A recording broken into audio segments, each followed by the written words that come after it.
Feeling that punch, he realizes this guy is strong and incredibly fast, way more dangerous than Truong Hongkai. He sees an opening and lands a palm strike right on the guy's chest. Every move this guy makes feels like he is trying to kill. You do not get this kind of power from just practicing in a gym. This guy has definitely seen some real combat. He is a killer. DM swings again, and Vuong blocks it. He is wondering why a high-level foreigner like this is even in China. He starts his counterattack, raining down strikes until the guy is forced to just cover up. I can count on one hand the number of people who can actually keep up with me. To think I would run into someone this good here. China really is the home of martial arts, hidden talents everywhere. He locks in, focusing all his energy, and lands a perfect kick. DM goes flying backward. He's clutching his stomach, face twisted in pain. With that kind of speed and skill, are you from the Dark Knight Military Academy? Cold footsteps echo on the floor as Wang Tran walks up. He is staring him down with a gaze as sharp as a knife. Did not the Dark Knight Military Academy make things clear? You promised not to set foot in the East, right? Are you people seriously breaking the treaty with the Western underworld? There are 3 major dark organizations out there, and the Academy is one of them. None of them could take the East alone. That is why there is an unwritten law. Stay out of the East. DM's face turns white as a sheet. His head is spinning, with a question he cannot answer. Who exactly is this guy? Normal people never even see this side of the world, let alone recognize my moves. How could he possibly know I am from the Academy just by watching me fight for a few seconds? He does not hesitate. He turns tail and runs. This guy is dangerous, and bailing is the only move. Vuong immediately throws a hidden blade. Where do you think you are going? DM crashes straight through the glass window, shards flying everywhere. Vuong leans out the window, scanning the street below to find him. Min Kai runs up right then, stopping next to him. She looks completely shocked and out of it. This is the 7th floor. He jumped and just vanished? Did he grow wings or something? Vuong Tran shakes his head. He's got a better theory. No, he hit my poison needle. In 30 seconds, he will be completely paralyzed. Since he is gone, someone must have been waiting to pick him up. She looks at him, and you can see the worry in her eyes. Hearing that makes me a little nervous. So what now? Do we chase him? Vuong acts like it is no big deal and even jokes around. No point. He is long gone by now. Besides, I have to make sure this beautiful lady gets home safe. Min Kai gives him a playful look. Stop talking so much. Meanwhile, a white car is tearing down the road. Inside the car, Dong Tung gives DM a dirty look. I told you not to be reckless. China is full of hidden masters. If you keep acting up, you are going to ruin the principal's entire plan. DM is still breathing hard from the escape, looking totally rattled. I think we are in deep trouble. That guy's martial arts were insane, and his hidden weapons were even better. But the scariest part? He knew exactly who I was. He recognized me as part of the military academy instantly. Dong Tung keeps his eyes on the road, but his brow furrows. How is that possible? Is it someone from one of the other 2 organizations here in China? DM is dripping with sweat, totally humbled. I do not know. I was just being stupid today. Dong Tung frowns, looking annoyed. The principal sent you to help me, so stop going solo. The East is not like the West. If you cause more trouble, you are on your own. Under the burning hot sun, DM just mumbles. Yeah, I get it. Back with the other 2, they are just taking a casual stroll. Min Kai looks at Vuong Tran and asks, I thought you were taking me home? He stretches and gives her some fake wisdom. I am. We are walking. You know what they say. Walk 100 steps after a meal and you will live to 99. Suddenly, one of Kim Fan's goons starts laughing. You really think you are going to live to 99? Vuong stops and just glares at him. Vuong Tran looks at the group blocking the path, his voice cold. Who are you guys? And what is your problem? Kim Fan gives him a smug grin. You do not need to know much. Just know that someone paid us to take care of you. One of his thugs leans in and whispers. Hey boss, we were told to handle the guy. But what about the girl? He raises his club and yells out the order. Get the guy. We will save the girl for ourselves later. Min Ki immediately panics and grabs Wang's sleeve. Vuong Tran, help. Vuong Tran takes the chance to mess with her, grabbing her hand with a mischievous look. Do not worry, you are my woman. I got this. She turns bright red and snaps back. Who are you calling your woman? Right then, the thugs charge at them like a pack of hungry wolves. She is totally freaked out. What do we do? They are coming. But Vuong Tran does not even flinch. He just smirks. If you want to stop the pack, you have to take down the leader. In a flash, his hand is clamped tight around Kim Fan's collar. With one move, he lifts the guy right off the ground. Kim Fan starts screaming, not even realizing his buddies are already knocked out on the floor. Let me go. Somebody, help me. Vuong Tran's got him dangling like a cheap laundry bag, smirking like a total villain. Go ahead, look around. Who's actually going to save your sorry hide? Kim Than's eyes go wide as he tries to break free. Wait, what happened to my boys? What did you do to them? He looks up with eyes like cold steel, his voice sharp as a blade. Don't worry about the details, just talk. Kim Than feels the Reaper breathing down his neck and throws his hands up. Okay, I will talk. Just don't kill me, please. Min Kai's jaw hits the floor watching this guy flip like a pancake. Wang Tran thinks for a second, then leans in with a warning. Listen close, kid. Don't go making waves or stirring up any more trouble than you already have.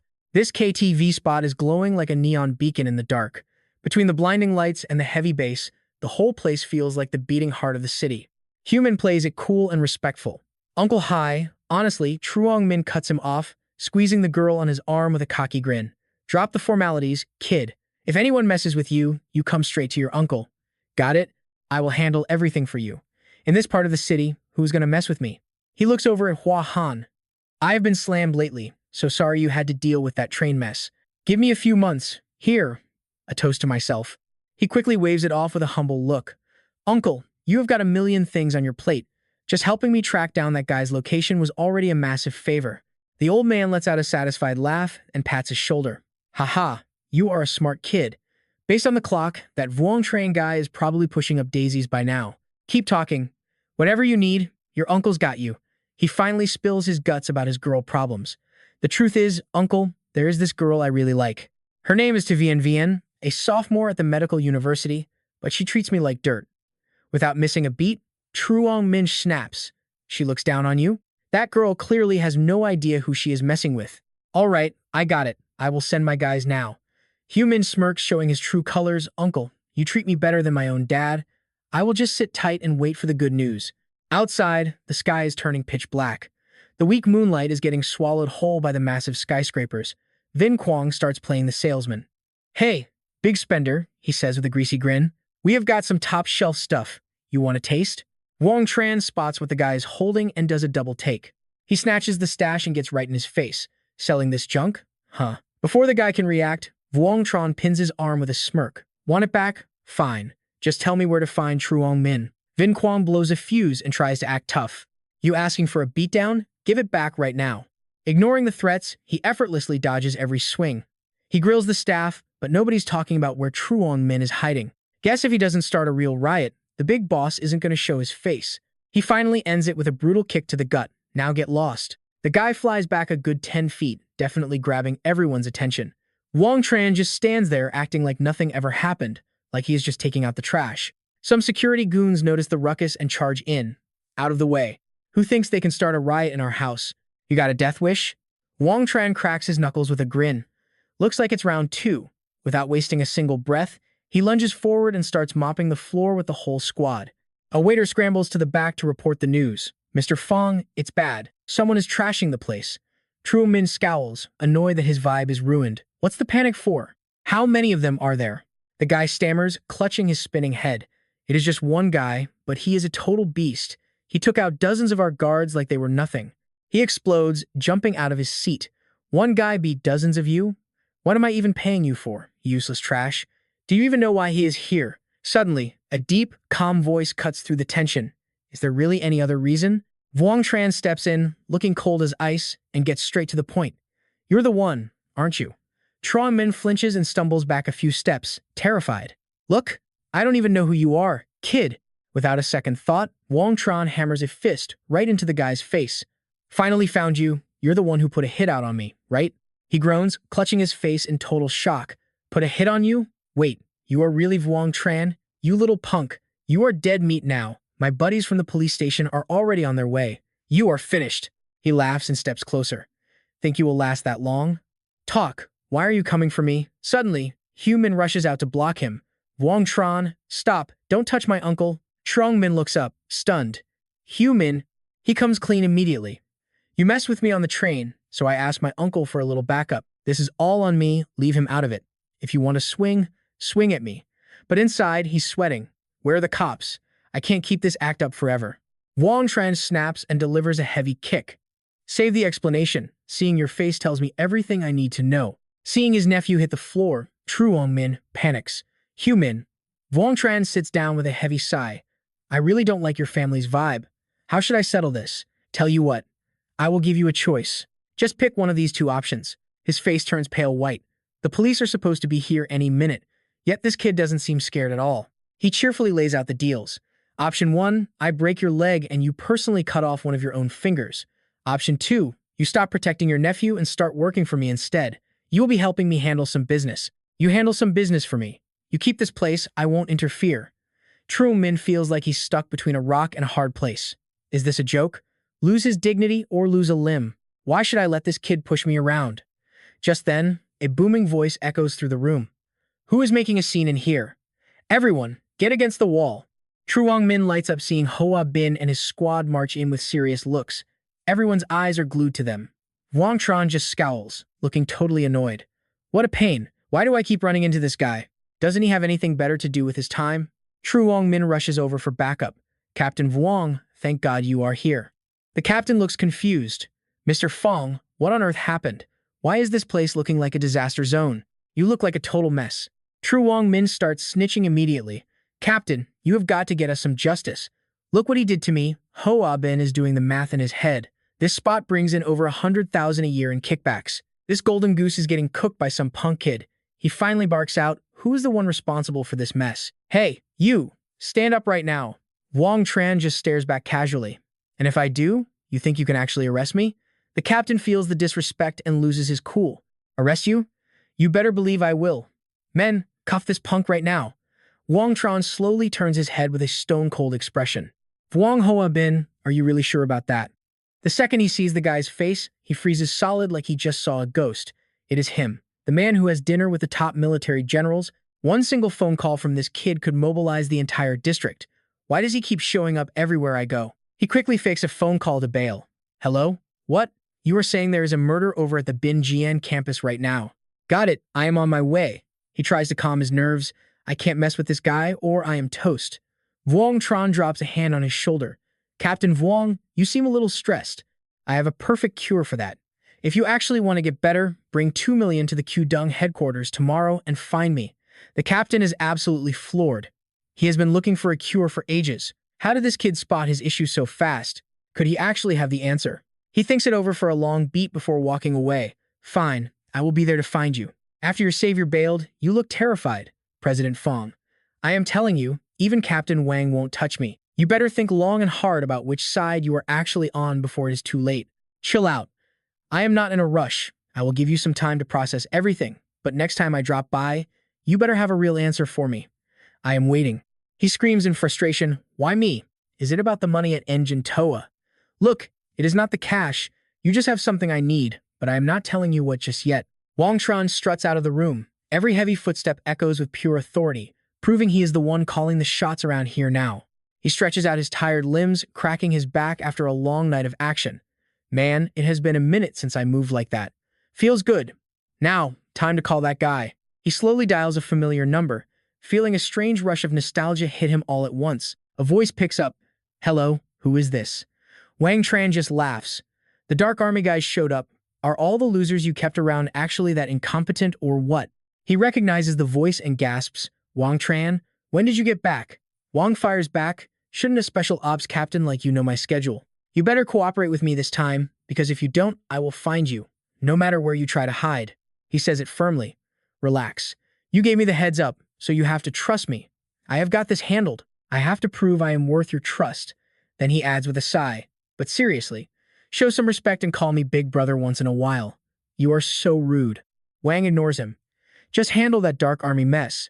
I don't want to spend my free time cleaning up after you guys. He hangs up. Hannan isn't even surprised. Same old attitude. He cries tears of pure joy, unable to stop them from falling. He is finally back. A new day begins as the sun peeks through the skyscrapers, gently waking up the entire city. In the vice president's office, Thi drops the news. Liu Heavey spilled everything. The guy blackmailing him is Lu Vin Fu. She reports that he owns a medical equipment company called Hoa Kyo. I looked into it. It is a foreign-funded enterprise based in Kongtu province. Wang Tran looks surprised. Kongtu again? That is a weird coincidence, don't you think? Pretty strange, right? She quickly adds, the company in Kongtu is also a foreign venture. Everything seems to be lining up perfectly. But the legal owner, Lu Vin Fu, died of a heart attack 2 days ago before he even reached the hospital. She sighs. The main lead is gone. Someone definitely took him out. He was clearly just a pawn they decided to discard. He finally gives the order. This opponent isn't playing around. Thi, go dig into the company's funding. There might be some clues hidden in the money trail. Thai nods. Got it. I will get assistant Win on it right now. Suddenly, the phone starts ringing like crazy, interrupting them. He picks up. Hello? Fine. Send him up to my office. She asks. Who is that? Wang Tran smirks.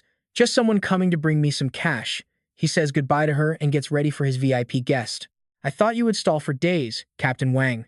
Glad you have seen the light. Hoa Bin cuts the small talk. I've got $2 million for you. Can you actually cure me or not? I have seen other doctors, but they couldn't help. Wang scoffs confidently. Those medical hacks don't understand my genius. Captain, do you remember what I told you the first time we met? I told you if you don't mess with me, I won't mess with you. For this, I just need to give you a quick exercise. He decides to risk it. Fine. Here is the 2 million. Password is 1 through 6. He can't take the pain anymore and shoves the credit card at Wang. Just fix me already. This whole situation is completely ruining my life. Wang Tran smiles. Money is paid, so the cure is coming. That is my rule. Let's get to work. Hoa Bin looks skeptical. Wait, right here? You are doing this now? After some intense acupuncture, he limps back to his car. He calls other people hacks, but I am just glad he didn't kill me with those needles. Suddenly, the pain vanishes. Whoa, it is gone. My body feels so much lighter now. Wang Tran just watches him disappear down the sunny street, looking completely unfazed. Thi can't hide her confusion as she stares at Wang's wicked smirk. Why were you so easy on him? He chuckles. I am just collecting a little upfront payment, that is all. Thi sighs in defeat. You have such a devious mind. Honestly, anyone who falls into your trap is basically cursed for life. I am just glad I am not your enemy. Wang Tran just smirks. Cursed by me? Relax. I already told you that you are not really my type. She screams in embarrassment. Wang Tran. He just laughs and grabs her hand to stop her. Hold on, I have got a call coming in. She asks curiously. What is up? He looks happy. Lu Haiyan just found a new job and wants to take me out to dinner to celebrate. Thi gets serious and folds her arms. Look, Mr. Vice President, do you think I am just going to let you skip work without permission? What if I say no? Wang Tran quickly explains, don't worry, boss. I am not just ditching for a free meal. It is actually about company business. As far as I know, we still haven't found a spokesperson for our brand new product line, right? I think Lu Huan's image is a perfect fit. Most people getting married now are from that 1990s generation, so she is the ideal face for a young couple. What do you think? Her eyes light up. That is a great idea. I will set up a plan and have her come in for a casting call to see how she does. Wang Tran agrees and heads to Grandma Q's restaurant to meet Lu Haiyan. They raise their glasses to celebrate seeing each other again. He makes his move. Listen, you invited me to dinner, so I am giving you a chance to make some cash. Do you want to be the new face for Q Dung? Lu Huyan hesitates for a moment. A spokesperson? I have heard that world is pretty messy. I am fine just being an intern teacher. I never really thought about becoming a famous star. He is surprised by her answer and thinks it over. Finally, he decides to push a bit more. Actually, could you just do me a favor? Just try out the casting for me? She is nervous and chugs her drink before slamming the glass down. Okay, fine. If you are putting it like that, I will give it a shot. Wang Tran is hyped that he recruited her. Great. I will take you to the casting tomorrow. Suddenly, a familiar voice interrupts their conversation. Wang Tran. He turns around to see Phi Lam. Hey, didn't expect to see you here. Want to sit down and eat with us? Phi Lam suddenly explodes with rage. Wang Tran, aren't you supposed to be dating Thin Phi? You absolute jerk. He just laughs. I was only helping Thin Phi take down Lam Ka Lak. Inside, he is cracking up. Ha ha. These are the legendary losers who just want to ruin things for everyone else. Ignoring his words, Phi Lam keeps pointing and yelling at him. You are just a two-timing liar. Don't you feel bad for Thin Phi at all? He is determined to get justice for her. She is just a girl trying to survive in this huge city all alone, and you are out here acting like a total jerk. How can you not feel guilty for treating her like this? The crowd starts gossiping while they eat. Man, kids these days. He is totally cheating on her, isn't he? What a total loser. I have never seen someone so shameless. He looks decent, but he is actually a total snake. Phi Lam feels like a hero with everyone backing him up.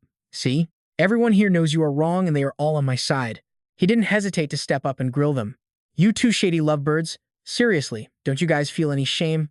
Suddenly, a blast of pepper spray hit him right in the face. He clutched his eyes and screamed, Ah, my eyes. I can't see. Liu Huan felt a rush of satisfaction after venting her rage. Serves you right. Who are you calling a shady couple now? Wang Tran gave a cold warning, Better get to the hospital before you go blind. They hurried out, leaving the entire restaurant staring in total shock at the chaotic scene that just went down right in front of them. Liu Huyen scowled, frustrated that such a great meal was totally ruined by that jerk. Wang Tran gently comforted her. Hey, don't let a loser like him mess with your vibe, okay? Just treat him like a pesky fly that finally buzzed off. He decided to cheer her up. Come on, I'll drive you back to campus. Wang Tran's car sliced through the crowded streets, weaving past the busy city crowds. Finally, the car rolled to a stop in front of the university gates. Liu Huyen stepped out and waved goodbye. Thanks for the ride. Go home and get some sleep. You need your energy for that big audition tomorrow. He grinned and gave her a heads up. Got it. I'll pick you up tomorrow, so keep your phone handy. Suddenly, he spotted a familiar figure walking out of the school. She felt uneasy and quickly turned around to check the situation. Her heart skipped a beat when she saw an old acquaintance. It was Uncle Fong. Uncle Fong scowled. Liu Huyen, first day back and I run into her? Talk about bad luck. Inside, he was cursing her out. You brat, if it wasn't for you, I wouldn't have been beaten and left with these ugly scars. He clenched his fists, struggling to hold back his burning rage. I won't forget this humiliation. Uncle Fong always settles his scores, and this debt is recorded deep in my heart. Liu Huyen didn't even give him a second look, making Uncle Fong seethe with anger. You ruined everything and brought me nothing but trouble. One day, I swear, I'm going to end you. He muttered with deadly certainty, I will kill you, Liu Huyen. Kai Hoa saw her son losing it and tried to stop him. Fong, stop. Don't do something you'll regret. Your father is finishing the paperwork to send you to Australia next month. He flat out refused. I'm not going. I'm taking back everything I lost. His father exploded in a rage. This kid is out of control. You're his mother. Why aren't you talking some sense into him? Deep, he snapped back, totally fed up. My son and I were bullied like this, and you're just hiding like a coward in a shell. Chu Ki Hoa, are you even a man or what? He tried to swallow his anger and gave a stern warning. Listen up. Don't let Fong mess up my plans. Women rarely help with success, but they sure are great at ruining everything. As the car vanished down the road, Wang Tran stood there, his eyes heavy with deep thoughts as he stood at a crossroads of conflicting emotions. Just as the morning sun began to peek out, everyone at headquarters was ready to go. Tiu Mu gave a professional introduction. Bang Thuan, take a look at this. These are the outfits and the script for the new commercial. Bang Thuan immediately shut it down. An apron? Loose hair? Director Tru Wong, I hate this makeup style. It totally clashes with my brand. He tried to stay patient. Bang Thuan, this job isn't always about what you want. Why not try exploring a new vibe, like a relatable family woman image? She raised her voice, dripping with sarcasm. Explore a new vibe? A silver screen icon like me needs to explore? Are you serious right now? Not backing down, he kept pushing. Bang Thuan, trust me on this. If you show a completely new side in this script, the audience is going to fall in love with you all over again. She ignored him, acting totally stubborn. Drop it, Director Truong. I really hate this script. Then she got straight to the point. Plus, there's the fee. I'm not budging on the price. It's 70 million or nothing. Period. Tu Mu was floored. 70 million? Didn't we agree on 60 million before? Wang Tran watched the whole thing and couldn't hide his disgust. This A-list star has a massive ego. She's being completely unreasonable and arrogant. Thai Thi explained it calmly. In this business, humble celebrities are rare. Bang Thuan definitely isn't one of them. Besides, she's a top-tier A-lister, and she knows it. He laughed, his voice dripping with mockery. Who cares what tier she's on? If she thinks she can show off here, she's dreaming. 70 million? She won't even get $7 from us. She cleared things up. I was worried Lu Hien might say no, so Bang Thuan was just the backup. But since Lu Hien agreed, then I'm canceling her. He calmly walked over to Tu Mu and the director. Ready to share the burden? He asked. What's the stress about? Feel free to vent to me if you want. Tu Mu snapped out of it. Oh, it's Vice President Vuong. Please, take a seat. T took the hint and left them some space. You and the director chat. The wardrobe team is helping Lu Hien change right now. I'll go check on her. Vuong Tran nodded with a smile. Sure. Then he turned back to the others. So, what exactly was all that drama just now? Director Tu Mu sighed, looking totally helpless as he explained. Vice President Vuong, here's the deal. Bang Thuan hates the script and the outfits. I'm trying to use these visuals to change her mind. He looked thoughtful. I see. Director Truong, do you honestly think that if we use Bang Thuan, the photo shoot and post-production will actually turn out the way we want? He carefully reviewed the files. Her style doesn't really fit the brand's needs, but since she's a top star, the editing might still give us a decent result. He laid out his real thoughts. Director, honestly, our company is just starting to break into the home appliance market. We aren't looking to dump massive amounts of cash into marketing just yet. We just want to test the waters first. He caught the hint immediately. So you already have someone else in mind? Well, let's have her do a screen test and see what happens. Wang Tran was impressed. You're sharp, Director Truong. Very sharp. He slowly shifted his gaze toward the person they were talking about. And here she is. He gestured for the director to look as she stepped out in a fresh, athletic outfit. With total confidence, he asked, well, what do you think? Does she look right to you? Tu Mu looked like he'd just found a hidden gem. His eyes lit up with pure joy. I love it. Seriously. I'm impressed. I don't know about the final edit yet, but she looks perfect right now. Lu Huyen was so nervous her hands were shaking. Hello, Director Truong. My name is Lu Huyen, and I'm a student at Capital Normal University. Wang Tran asked me to help him out with this commercial shoot. I can't believe you're the one filming this. I've seen you on TV before. Seeing how anxious she was, he gave a warm laugh to calm her down. Don't sweat it. Just be yourself and relax. During the test shoot, just follow my lead and you'll do great. Wang Tran chimed in, let's not waste any time. Everyone, let's get started. Director Truong, please take good care of Lu Huyen. I'll stay out of your way. He gave her an encouraging smile, and she finally started to look a bit more relaxed. Once they were gone, Thi finally sat down and took a slow sip of her tea. Thinking back on the chaotic moment that just passed, she let out a long sigh of relief. Hearing her description, he could already picture how adorable she looked. He glanced at the opposite table and mused, ha ha. It sounds like she's really taking this screen test seriously. She's just a bit lost on how to find her rhythm. Wang Tran was fully backing his choice. Her attitude is top-notch, and she's a real self-starter. Honestly, I think she has everything it takes to become a famous actress one day. He checked in to see what the director thought. What's the verdict? Tu Mu was so hyped he clapped his hands. I think she's perfect. After some hard work, he gratefully invited everyone over. He couldn't stop showering her with praise. You're being way too modest. Lu Huyen is energetic, smart, and sharp. With her as the lead actress, this commercial is going to be a massive hit. Lu Huyen blushed, feeling a bit shy. You're too kind. Wang Tran cut straight to the chase. So, can we officially lock her in as the lead role for this commercial then? Is it a done deal? Tu Mu asked cautiously. Mr. Vuong, Lu Huyen is great, but didn't the company already invite Bang Thuan? If we just cancel her contract like this, won't there be some serious blowback for us? Thai responded without a second thought. What is the big deal? I think Lu Huyen is just as good as Bang Thuan. She calmly set her tablet down. Thuan's price is just way too high. Let's go with Lu Huyen. He was nervous about the higher-ups, but Bang Thuan's side. Wang Tran was dead serious. You just handle the ads for Lu Huyen, and I will take care of Bang Thuan myself. The first morning sun started to spread, warming up the room in the golden sky. He gave the order, Lu Huyen, move a bit to the right. Perfect. She followed his lead without missing a beat. The director nodded, liking what he saw. Good. Keep that pose for me. Suddenly, heavy footsteps thudded against the floor. The sound was harsh, echoing the pure rage of the person who was stomping toward them. Lele marched in and slammed a stack of papers down. Director Chuan, what is this? She started screaming at him. Our star Bang Thuan isn't even here. Why are you already filming? He pointed at Lu Huyen. What do you mean the lead isn't here? Isn't she the star? The woman lost it. How dare you swap actresses? That is a breach of contract. Who gave you the balls to do this? Wang Tran just chilled and said, I did. He smiled, clearly enjoying the fact that he was pushing her buttons. Yeah, I was the one who made the call. Lele screamed her head off. Who the hell are you? What right do you have to change anything? Who do you think you are?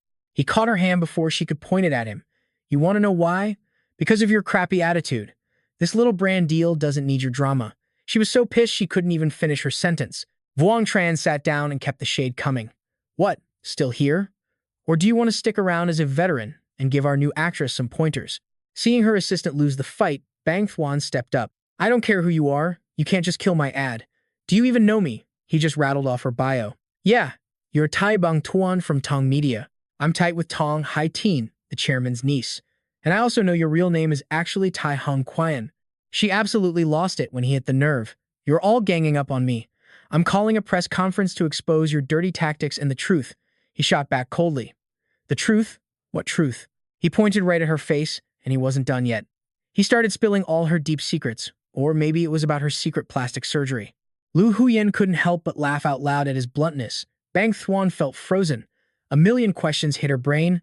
How did he know? Barely anyone knew she went under the knife. Totally humiliated, she just huffed and then turned to walk away. She still had enough energy to scream at Lei. How did he find out? What are you even doing? The assistant just bowed her head, terrified. Sorry, boss. Wang Tran clapped, satisfied. Problem solved. Back to work. Bang Thuan stormed back to Tong Media. She was so mad she threw her designer bag. She couldn't handle being ignored for the first time. This isn't over. Who does that guy think he is, replacing me like that? She kept telling herself she was an A-list star. He used a rookie to replace her and treated her like trash. She was literally shaking with rage. Lei kept fueling the fire. Exactly. We can't let this go. They have no idea how much money you bring in. Those people are freaking idiots. Bang Thuan chewed her nails, frustrated. But how do we get them back, the assistant whispered. Look, we still have Chairman Tong. So what if he knows Tong Hai Tin? You're the queen of this company, the golden goose. Chairman Tong is definitely going to have your back on this one. She thought it over. Yeah, I've still got Tong Min Zan. That guy is dead meat. Over at Tong Media, the place was packed with all the big names in entertainment. Inside the chairman's office, a soft voice was comforting her. Okay, stop crying. Min Jiang tried to calm her down. Don't worry, Thuan, I'll handle this. Just watch the show. He immediately ordered his assistant to send a formal invite to Wang Tran over at Qdong International. Tell him dinner tonight. Then he remembered something and stopped him. Wait, invite Chuang Min Ton and So Chiu Nam too. Don't forget Mr. Fong and my niece, Tong Hai Tin. Let her see how the world works. He was confident that Wang Tran guy won't know what hit him. Meanwhile, Wang Tran got the invite via fax. He looked at the paper, curious. He was surprised by what it said. Tong Min Zan wants to grab dinner? Looks like I hit a nerve. Thi was worried. Want me to go? They might actually listen to me. He ruffled her hair and smiled. No need. It will be awkward if you're there. Tong Min Zan will only show his hand if you're not around. She brushed him off, blushing. Stop touching my hair. Fine, I'll go to the club later to pick up some stuff. Wang Tran just gave in. Fine. I will try to wrap everything up before you get there. The sky turned dark as the moon peeked out from the clouds. Thi and Kung Club started to come alive as the sun went down, feeling mysterious and intense. Inside a private room, things were getting steamy. Thuan, don't move yet. Bang Thuan was breathless. Chairman Tong, then a sudden knock at the door ruined the vibe. Min Zan told her to hurry up. Fix yourself up. He walked in smiling. I'm Wang Tran, but you can call me Chairman Wang. The man invited him in. So, Chairman Wang, I heard you replaced our girl Thuan with a rookie. Care to explain yourself? Wang Tran sat down, totally calm. Looks like you're not happy, Mr. Tong. Or maybe I'm early and ruined your little private moment. Bang Thuan jumped up, caught red-handed. Wang Tran, don't you dare try to change the subject. Min Zhan signaled her to be quiet. Wang Tran started throwing shade. I'm just saying, you should chill out. Keep this up and your kidneys will be shot by 50. He flinched and grabbed his stomach. Mr. Wang, we're in the same circle. Isn't that a bit much? He started listing his symptoms. Mr. Tong, you're feeling exhausted, right? Pain in the lower stomach, weak immune system. Do colds take you a month to shake? Min Zhan was stunned. How did he know? He asked, where did you practice medicine? Bang Thuan scoffed. Look at him. He's probably a total fraud who has hurt more people than he's helped. Wang Tran went straight for the jugular. Honestly, I have something to say. Bang Thuan, didn't you have plastic surgery last month? She gripped her glass so hard her knuckles turned white. Is this guy a ghost? How did he know about my surgery? Min Zan was just as shocked. She did have surgery for me, but he shouldn't know that. He tried to stay cool. Doesn't matter how he knows. This can't get out to anyone. If it does, I'm screwed. Wang Tran laughed, teasing him. You look a bit pale, Mr. Tong. Are you thinking about some dirty tricks? Old man got triggered when I hit a nerve, and now he is acting tough. Like always, these guys never learn. He waves it off, playing the humble card way too hard. Min San was literally speechless. He could not believe the sheer ego on this guy. Just then, footsteps echoed outside, and the door slowly creaked open to the room. Chuanam walked in all smiles. Uncle Min San, I just got back from the province. I saw your call and came straight here. Whatever you need, Uncle, I will do my absolute best. The old man snapped back to reality. Chuanam, listen, it is nothing major. We just have not seen each other in forever. I wanted to introduce you to a new friend. Say hello to Mr. So. Chuanam sat down carefully, making sure to suck up. This is Bang Thuan, China's top star. Seeing her in person is a total game changer. She is way hotter than on television. Suddenly, he realized there was someone else sitting in the room. Who is this other guy? He was stunned. Mr. Wang, what are the odds of seeing you here? Turns out, Uncle Tong was trying to introduce us. Wang Tran played along. Thanks to Chairman Tong's setup, we meet again. Min-san was confused. They know each other? Chua Nam started digging. Uncle, how on earth do you know Mr. Wang from the Philadelphia of Wangs? He started doing the math. If he wants to tie Wang Tran and Tong Min-san together, he better change the subject fast. The old man froze. The Philadelphia of Wangs? He started frantically searching his memory for that name. That is a massive financial empire. They can take on any elite family. But he shook it off. Whatever, even if he is from Philly, this is China. This punk crossed the line, and I am not letting him off easy. As he was thinking, a familiar voice called out, Mr. Tong, I am here. Min-san grinned, feeling satisfied. Finally, his backup had arrived just in time. Min-tone acted all friendly. Oh, Mr. So is here too? And the famous Bang Thuan? Wang Tran just waved with a smirk. Hello. As soon as Tone saw him, he looked like he saw a ghost. Bad memories were definitely flooding back. He looked down, totally terrified. Of course, you can be here. You can do whatever you want. A wave of dread hit him. As long as I do not get punched again, this guy can sit on my head for all I care. Wang Tran just walked up and threw an arm around him. Why so scared? Where is your sister? Min-tone stuttered that his sister was working overtime. He was totally regretting his life choices. This trap was for Wang Tran. If he had known, he would have stayed home. They both blurted out, Wait, you two know each other too? Wang Tran just casually doubled down. Know him? Man, we are practically family at this point. Min-tran corrected him fast. He is close with my sister. Wang Tran decided he had teased him enough. Look, I met Min Kai while studying abroad. We are just old friends. He gestured for everyone to sit down and relax. Min-san watched this play out, sweating bullets. Chua Nam tried to keep it cool, but Min-tone was shaking. This Wang Tran guy was as tough as nails. The old man calculated his moves. This kid is dangerous, so I should probably play it safe. But he built up some courage and pushed a drink across the table. Min-san got straight to the point. Mr. Wang, replacing Bang Thuan with some random student? I am going to need an explanation. Wang Tran hit back cold. Chairman Tong, are you telling me I need to apologize to Miss Bang Thuan right here? Min-san panicked. No. I just want you to clear the air. Otherwise, Wang Tran cut him off. So, you want a public apology? The old man nodded, feeling smug. I knew you were a reasonable guy. Min-tone felt the tension rising and looked for an exit. My stomach is killing me. I gotta go. You guys keep talking. Chua Nam saw right through the act, real smooth, choosing right now to run to the bathroom. He tried to play mediator for Wang Tran. Uncle, leads get replaced all the time, right? Maybe Wang Tran has a good reason. Min-san took the glass and looked at it, his mind racing with a weird feeling. If I just back down and do not stand up for Bang Thuan, what happens? No new stars will ever sign with my company again. My reputation will be completely ruined. He tried to find a middle ground. Look, this is not a huge deal. I am telling you, Wang Tran, we should just work together. It is better for everyone. He leaned in to pour a drink. My company's diamonds and your team, paired with the stars from the Tong Family Media Group. That is a winning combo. Wang Tran reached out and stopped him. He just laughed and told them how he really felt. If your stars are all like Miss Bang Thuan here, I will pass. Bang Thuan lost it, stood up, and screamed. Wang Tran, what is your deal? You want me to have you beaten up? He just shrugged it off. Go ahead and try. If you touch a single hair on my head tonight, you will not be seeing the sun tomorrow. He slammed a gold card onto the table. Min-san started stuttering. Is that the Heavenly Palace? He screamed in shock. That is a platinum board member card for the International Heavenly Palace Club. His brain was spinning. Word is, the Heavenly Palace was built by the top chairman himself. The people on that board are legendary power players with insane influence. And it turns out, Wang Tran is one of those heavy hitters. Bang Thuan crossed her arms, acting tough. Who knows if that card is even real? You think a piece of plastic scares me? He stood up. Really? Well, let me tell you something. Before I arrived, I set up a camera. Min-san turned pale, looking like he was caught red-handed. Chua Nam just sighed. These two tried to take on Wang Tran and lost miserably. Min-san nervously asked, Fine, what are your terms?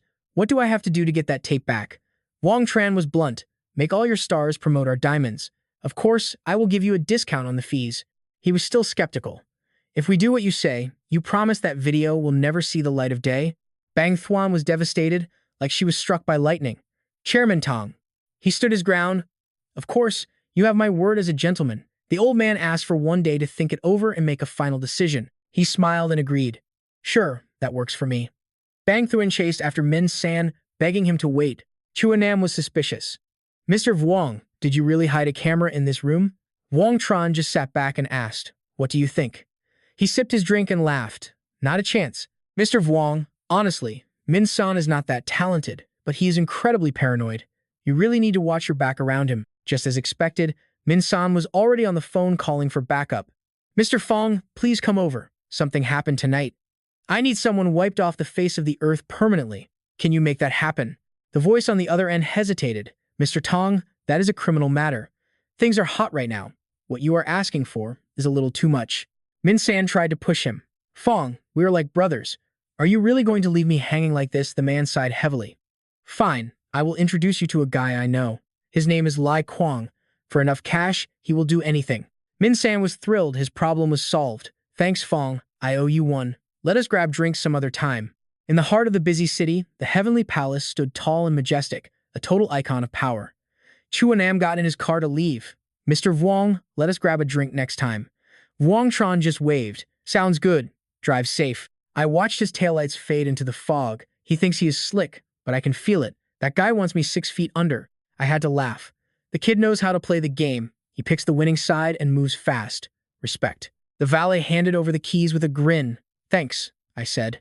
Then I pinned it. My ride tore through the night like a bullet, leaving nothing but a roar and fading neon. Suddenly, headlights. When did these jokers start tailing me? I kept a sharp eye on the mirror, watching that shadow creep up. Oh, they are definitely gaining on me. This should be fun. Out of nowhere, the black car gunned it, roaring past me with a deafening engine scream. I rolled down the window and smirked. I had already peppered the asphalt with spikes, a little gift waiting in the shadows. Boom. Right on cue, a massive blast rocked the entire street. A split second later, the cars behind me started swerving like crazy as their tires shredded. Total chaos. People were screaming, "What is the matter with you? There are spikes everywhere. Who is the idiot responsible?" Everyone jumped out to look. Damn it, my tire is shredded. Right then, the boss barked at Hong Lam. Vuong Tran is right there. While things are messy, we hit him from both sides and end this. The guy just nodded. You got it. I popped my head out and grinned. Nice plan, boys, but it is not going to happen. Their faces went ghost white. Vuong Tran, how the hell did you get here so fast? I flashed a needle and got right in their faces. Start talking. Who sent you?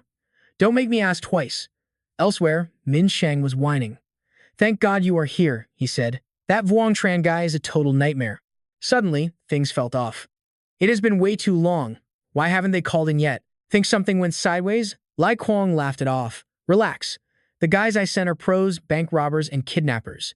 Taking out one dude is like a walk in the park for them. That chilled him out a bit. Oh, really? Well, that is good to hear. Very good. He was mid-sip when the door flew off its hinges. I stepped inside, my boots clicking on the floor like a ticking clock. The whole room just went dead silent from the vibe. I looked him in the eye. Wow, Mr. Tong, zero sense of humor. I make one joke and you try to kill me? He started shaking. No way. This is just a huge misunderstanding. Lai Kwong scrambled to his feet. He could feel the heat coming off me, and it was terrifying him. He tried to bolt, but I dropped him with a kick to the spine. Misunderstanding? Please. Plenty of people want me dead, but you two morons are way out of your league. Start talking. How are we going to fix this? They didn't move a muscle, just sweating and listening. And don't even think about calling the cops. That is not happening. Look, I own the police station, and you guys hired a hitman. Dialing 911 is basically a one-way ticket to prison for you. I just sat there, casually cleaning my blade. I am a big fan of revenge. You wanted me in a casket, so why should I let you breathe? I gave them a look. If you have something to trade that is worth your pathetic lives, maybe I will reconsider. Min Shang jumped on it. Wait, what if we do this? I will agree to everything you asked for. Plus, free advertising, no fees, no nothing. I swear. I just laughed in his face. You think the company is enough? Even if you handed me the entire Tong Empire, that is only half of what I want. He looked crushed. Only half? But that is everything I have got. Wrong. You have something else. Do it, and I will let you live. He was shaking like a leaf. What? Anything. Just tell me. I laid it out. You are replacing Tong Minvai. You are going to be the new heir of the Tong family. He sighed. So you want me to take my brother's spot, run the family, and then just give it to you? I gave him a thumbs up. Now you are getting it. But no rush. You will just be my puppet for now. He went quiet. Spokesperson, he meant puppet. But if this guy can actually put me in charge of the whole family, then I am all in. No brainer. He was calculating. To the rest of the world, I'd still be the boss. That is good enough for me. Fine. I will do it. If you help me take down my brother, the family is yours to use. I just crossed my arms and smirked. Okay then, prove you mean it, right now. He took a deep breath, hands shaking. Lai Kuang watched, totally confused. How do you prove sincerity?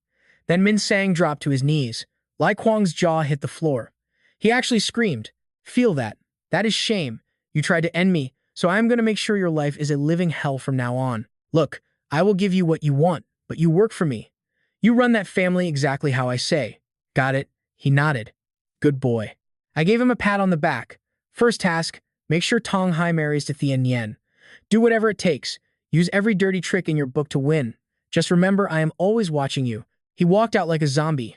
I turned to the other guy with a nasty grin. All right, your turn. How do you want to go out? Pick away. Lai Kuang was a total mess. I lost my cool and hauled him up by his collar. Stop crying. If you are going to be this pathetic, just die already. He was shaking. Please, mercy. Then a phone started buzzing, killing the mood. I knew exactly who it was, Chu Fong. I really hope that idiot hasn't let his grudge turn him completely blind. This is bad.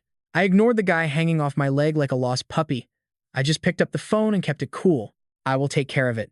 Tell them to call the cops. The guy looked up, all curious. What is up? You need me? I hung up and smirked. You know what? You might actually be useful after all. I gave him a dark look. Go grab your boys and jump City's secretary Chu Kai Hoa. Beat him until he can't stand. He didn't even hesitate. On it, boss. He was sweating, but he didn't care. If it keeps me alive, I will beat up the Pope. High-ranking official? Whatever. I just did not want to die. Now move. Bad kids usually have bad parents. His son owes me, so the old man can pay the interest in pain. He nodded like a madman. I am on it. Once he cleared out, I made a call. Hey, I need a favor. A friend of mine got snatched. I am sending a number, track the location for me. Fast. Hanem started joking. A friend, huh? Is she cute? I rolled my eyes. Just shut up and tell me where she is. They are heading south. Traffic was a mess, so they are taking the long way around Binjian. I finally let out a breath and smiled. Perfect. Let's go. His expression softened for a second, but he quickly demanded 2 choppers. One to pick him up, the other to hit the target. Out in the desolate mountains, a car was tearing down a dangerous road. Lu Huan was tied up and out cold in the back seat. She had no idea they were talking trash. Seriously, man, we went through all this trouble for her. Instead of enjoying the prize, you were just dumping her at some shady facility in the south? That kind of cruelty is enough to make anyone sick. Absolute freak. Elsewhere in the city, the night stretched over the skyline. A group was partying hard, celebrating a successful mission. They were all praising their bosses for the stellar leadership and guidance that made it happen. Suddenly, the door was kicked open, shattering the vibe. Li Qiwang double-checked a photo on his phone before screaming at the room. Uncle Kai Hoa. Which one of you is Uncle Kai Hoa? He spotted the target and gave his crew the order. That is him. You have got 3 minutes to bag him. Move. Kai Hoa just stood there, looking totally lost. Li Kuang slapped him hard, then explained. Someone wants me to school you. Said you are a terrible father and it is time you shared some of those sweet benefits. Kai Hoa hit the floor, pale as a ghost. What benefits? He coughed as the thugs started a beatdown. All he could do was beg. Please, stop. I will teach my son a lesson, I swear. Li Kuang just smirked at him. Do not bother schooling your kid. Honestly, I should be thanking you instead. He swung a club right into Kai Hoa. If it was not for you, I would never have escaped that monster. Li Kuang timed it perfectly. By now, Wang Zheng was probably closing in on the sun. Leaning out of the chopper, he yelled, How much further to the drop zone? The pilot shouted back, 2 kilometers. Wang Zheng grabbed his iPhone and gave the order. Tell the other team we are landing now. The helicopter circled above, looking for a spot to strike. Back in the kidnapper's car, Tujia was bragging about the facility sending women to Africa. Chu Fong laughed like a maniac. He gave the backseat a wicked look. I did my homework before bringing her here. This girl is basically dead, but I want her to suffer first. He made a wild guess. Look at you. Love turned into pure hate, huh? Just then, Lu Huan groaned and woke up. She sat up, dazed, and blurted out, Where am I? Chu Fong sneered, finally awake. No need to be scared. I am taking you somewhere nice where you can really enjoy life. Haha. At the facility, a guy bowed to the guests. Safe travels, sir. Call us if you find any more good cargo. Chu Fong just brushed him off. There will not be a next time. I am done with her. Diep, he spoke up from behind. All right, son. We cannot stay here. Let us move. He just whined back. Mom, seriously? I told you I could handle this myself. She smiled sweetly. I am just worried about you, dear. Then, a bullet whistled past them. What? It tore right into Chu Fang's leg, blood spraying everywhere. His mother panicked and rushed to her precious son, unaware that they were both caught in a sniper's crosshairs. Wang Trang stood high up, grinning ear to ear. Bingo. Even the guy with the binoculars was stunned. Man, you hit a target from 1,000 meters? How? He shrugged it off like a boss. Just a feeling. New gun, still getting used to it. Otherwise, I would have popped his head. Tell the ground team to move in now. As the chopper hovered, he boldly climbed down the ladder. We are here. He hit the ground, ready to lead. You two stay on the bird. Do not let anyone escape alive. He gave final instructions. Han to find cover outside and provide support when I call it in. Then Wang Trang stopped to direct the rest of the squad. The rest of you, follow me. He was ready for war. Lu Haiyan, I am coming. Gunshots echoed through the building as they moved. They have got heavy weapons. Keep your heads down. A soldier ran up to report. Sir, second floor is clear. No sign of the target. Wang Trang did not hesitate, moved to the third floor. He went silent for a moment, his face darkening. This place is not that big. Suddenly, a shot rang out. Do not move. It was Than Liam holding Lu Huiyan hostage. You guys came for her, did you not? He tried to cut a deal. Get me a car so I can get out of here, or she is dead. Lu Haiyan was terrified, crying out for Wang Trang. He just raised his hands. Take it easy. A car. Whatever you need. I will make it happen. Just do not do anything stupid. He already had a plan. Than Liam walked down the stairs, still barking threats. Do not try anything funny, or she is toast. He did not realize he was targeted. Without warning, a shot cracked, hitting him right in the head.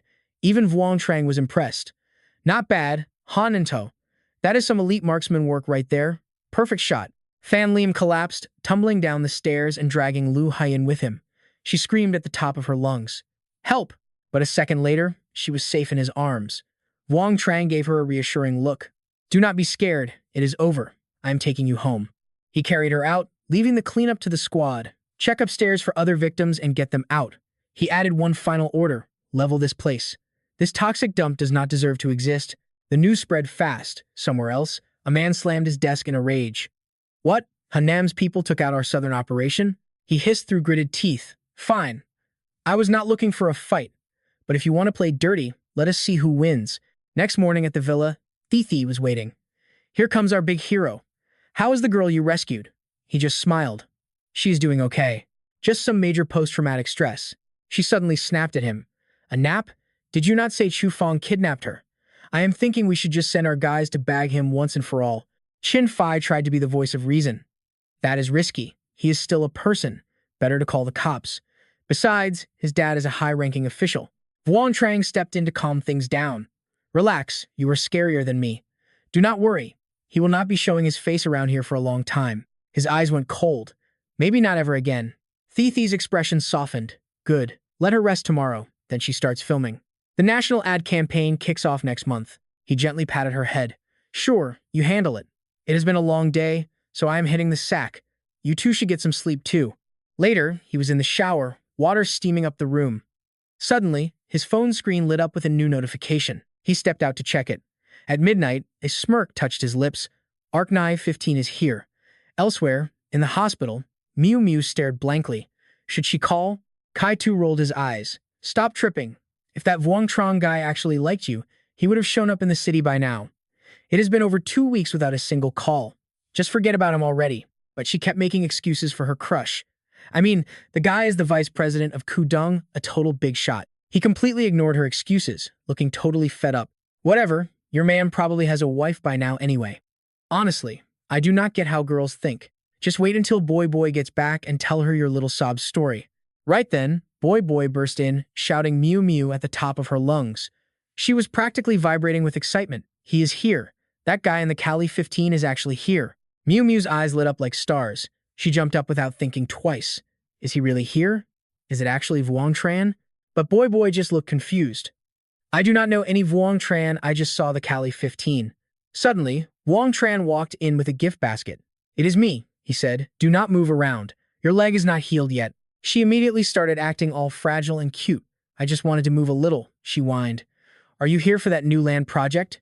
Kai-Tu just watched her act like a total princess and judged her hard. Typical girl. He walked over all cool and friendly. I just wanted to see how you were healing up and bring you a little something. He held up a set of car keys, letting them dangle right in front of her. Boy stood there with her jaw on the floor. Miu Miu was right, the guy is gorgeous and loaded. Only Kai Tu stood in the corner, rolling his eyes at the whole scene. Here, Wang Tran tossed the keys right in front of her. Take them, it is your new ride. Looks like you are recovering pretty fast. But seriously, you need to stay chill. Until that leg is 100%, you are banned from racing. Miu Miu nodded eagerly, a huge grin plastered across her face. I promise. You do not have to worry, I am definitely staying off the track. You did not even tell me you were coming to town. How long are you staying? He gave a quick three-finger sign and smiled. Just 3 days. I still have business at the office. But suddenly, he noticed someone standing right behind him. Huh? Bin Hao stared at him with an icy glare that made him jump. So, you are the famous Wang Tran. Wang Tran blinked, totally confused. Yeah, that is me. And who exactly are you supposed to be? He felt a sudden chill. It was Bin Hao, the powerhouse of the Tu faction. This guy was a legend with massive power.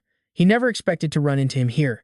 But then, the old man's face broke into a huge smile. Ha, you look as sharp as they say. No wonder my daughter never stops talking about you. Thanks for saving her, kid. Miu Miu turned bright red and snapped. Dad, stop it. Wang Tran lowered his head, acting all humble. You are too kind, Mr. Bin. Honestly, if I had not been racing with her, none of this would have happened. I have to take some of the blame for the accident. Seeing how respectful the kid was, Bin Hao liked him even more. Ha, I like your style. Come on, you are grabbing drinks with me tonight. You saved my girl, so this is my way of saying thanks. Wang Tran smiled back and said, I appreciate that. Later, at the restaurant, they all gathered around the table while the old man happily raised his glass for a toast. Come on, kid, since you are calling me uncle now, you better keep up with me tonight. Wang Tran politely raised his glass, but inside he was hiding a massive secret. He was carefully watching the old man's every move. He probably has no idea I trashed his son. I thought this dinner was a trap, but I guess I was overthinking it. Miu Miu leaned in and whispered, Hey, stop drinking so much and eat something first. Even Lahua was impressed. She thought Wang Tran seemed so kind and well-bred. You can tell he comes from a good family, she thought. So, tell me, what do your parents do for a living? Wang Tran looked a bit thrown off by the question. My parents? Before he could even answer, Miu Miu snapped at her. Mom, seriously, you are being way too pushy. Who asks about parents the first time they meet? But her mother barely even noticed. Wang Tran played it cool, though he looked a little sad. It is fine, he said softly. The truth is, I was abandoned as a kid. I never actually met my parents. My master raised me, but I basically lived off the kindness of the neighborhood. I wore whatever they gave me. Lahoa's voice softened instantly. Oh, I am so sorry. I did not realize I was bringing up such a painful memory. But he just waved it off with a kind smile. Do not worry about it. Since I never knew them, there is really nothing to be sad about anymore. Hearing his story really got to Miu Miu. She wondered how he survived all those years on nothing but the kindness of strangers. Bin Hao was more impressed than ever, grinning from ear to ear. As the saying goes, a sharp sword comes from hard grinding, and the best flowers only bloom in the biting cold. You are so young to be the vice president of a company like Kudung. You must have fought through some serious struggles to get there. Lahua took the chance to dig a little deeper into his plans. Miu Miu mentioned you were heading to the coast for 2 days. He nodded, seizing the moment. That is right. I want to do some serious research on the real estate market over there. She kept the questions coming. Why would a massive company like yours bother with a small county town? You made your name with big moves in the capital, so wouldn't that be a much better place for business? Wang Tran shook his head and dropped some knowledge. Policy shifts over the last 2 years have made real estate pretty risky. Moving into the housing market right now comes with some serious dangers that we have to consider. We chose the port city because of its unique environment and the massive advantages it offers from every possible angle. Lahua nodded along. That makes a lot of sense. With the government tightening its grip on the market, making money in housing is not as easy as people think. He stayed calm. It is still doable. If things get tough, we will just partner with the government to develop the land. At the end of the day, I just want to grab a few cheap plots to build affordable apartments and do something good for the community. This really confused Bin Hao. Prices were skyrocketing, yet this kid wanted to sell for cheap. He could not help but ask, you realize that move will tank your profits and might even cost the company a fortune, right? Why would you even want to do that? Wang Tran spoke from the heart. I grew up on the kindness of others, wearing clothes and eating food given to me by my neighbors. Now that I am successful, I just want to give back to the community. His face turned serious. I want to see people smiling, not stressed out about whether they can afford a roof over their heads. Lahua laughed, seeing his fire. It is a bit idealistic, but I love the ambition. Meanwhile, Bin Hao just downed another glass of wine. Then he turned to him. Vuong Tran, I have been waiting for someone to say what you just said. Vuong Tran immediately stood up and bowed with total respect. I would be honored to work with you, uncle, but deep down, he was already calculating his next move. Secretary Ben Hao and Secretary Tanam Kwok were the two massive pillars holding up the entire Tu faction. He drained his glass in one shot. The plan was already in motion. It starts with real estate, and it starts right here in this province. Once I am done, the Tu faction will be cut in half. Just you wait, old man. I am going to tear your entire empire apart brick by brick. Later, as Wang Tran pushed Miu Miu's wheelchair, her father looked at her, asking if she really wanted to stay. She just waved him off. Dad, I already told you, I hardly ever get to go out. I want to cruise around a bit longer, so you and Mom should just head home without me. Besides, Wang Tran is here to protect me, so don't worry. Since he couldn't convince her, the old man turned to him. Take care of my girl, kid. Wang Tran immediately spoke up to reassure him. Yes, sir, you can count on me. The wheelchair crunched over the pavement as they rolled along. She looked up at him. Are you really leaving so soon? He nodded. Yeah, I head back tomorrow. I mainly came to drop off the car, but things back in the capital still need my attention. Miu Miu's face fell. You could hear the disappointment in her voice. Why are you in such a huge rush? Suddenly, a massive noise echoed nearby, and he snapped his head toward the sound. Suddenly, they were surrounded by dozens of soldiers, all aiming rifles right at their heads. Instead of panicking, he stayed unnervingly calm. That is a lot of guys, he said. What exactly are you all trying to do? The captain barks out the arrest warrant for Wang Zheng. Our hero doesn't even flinch. Are you guys lost? I am just a peaceful citizen, but looking at all this heavy gear, you clearly mean business. This has Zhang Hongqi written all over it. I thought that injury would humble him, but I guess he is thirsty for revenge. Miu Miu steps in, demanding to know what crime requires a whole squad of armed police. She dares them to lay a finger on him. The squad leader isn't playing though. Back off, lady, or we will have to get rough. We are on official business here, so do not even try to interfere with us. Wang Zheng delivers a brutal slap to the captain's face. He follows up with a cold warning. I really hate it when people point guns at my head, officer. And I hate it even more when you point them at my friends. The captain loses his cool, screaming that Wang Zheng just attacked a federal agent. Since you are resisting, the rules of engagement just got a whole lot looser. Do you catch my drift? Wang Zheng steps right into the line of fire, grabbing the barrel with a smirk. I get it. You think you have the power here. The captain looks back at his squad and shouts a desperate warning to his fellow officers. There are 15 of us within 6 feet. Any one of these guys could turn your brain into mush. But Wang Zheng just laughs. I do not think so. Actually, you guys look exhausted. Your arms are heavy, your aim is shaky, and honestly, you look like you just want to curl up and take a nap. The sudden confidence rattles the captain. How did you know? He stammers, his hands starting to wobble like he has lost his grip on reality. Wang Zheng seizes the moment, snatching the rifle. What are you waiting for? Everyone down for a little nap time. Just like that, the captain hits the floor, completely out cold. The rest of the squad drops like flies. Miu Miu is speechless. That was some straight-up magic. Wang Zheng turns to her with a grin. No questions for me? She just smiles back. Plenty, but I would rather you just tell me. Wang Zheng realizes the jig is up. Zhang Hongqi is your brother, right? I met him back in Kim Lang when he tried to block my path. He brought a whole army to stop me after that little racing incident of ours. Miu Miu ignores the drama and just asks if he is okay. Seriously, your brother sends a hit squad and you are worried about me? That guy is a piece of work, Miu Miu says. I told him to stay out of it. Wang Zheng looks a bit guilty. Well, I am fine, but your brother is not. He is likely rotting in a hospital bed right now. She shrugs it off like it is nothing. Do not worry about him. He is tough and recovers fast. As long as you are safe, I am happy.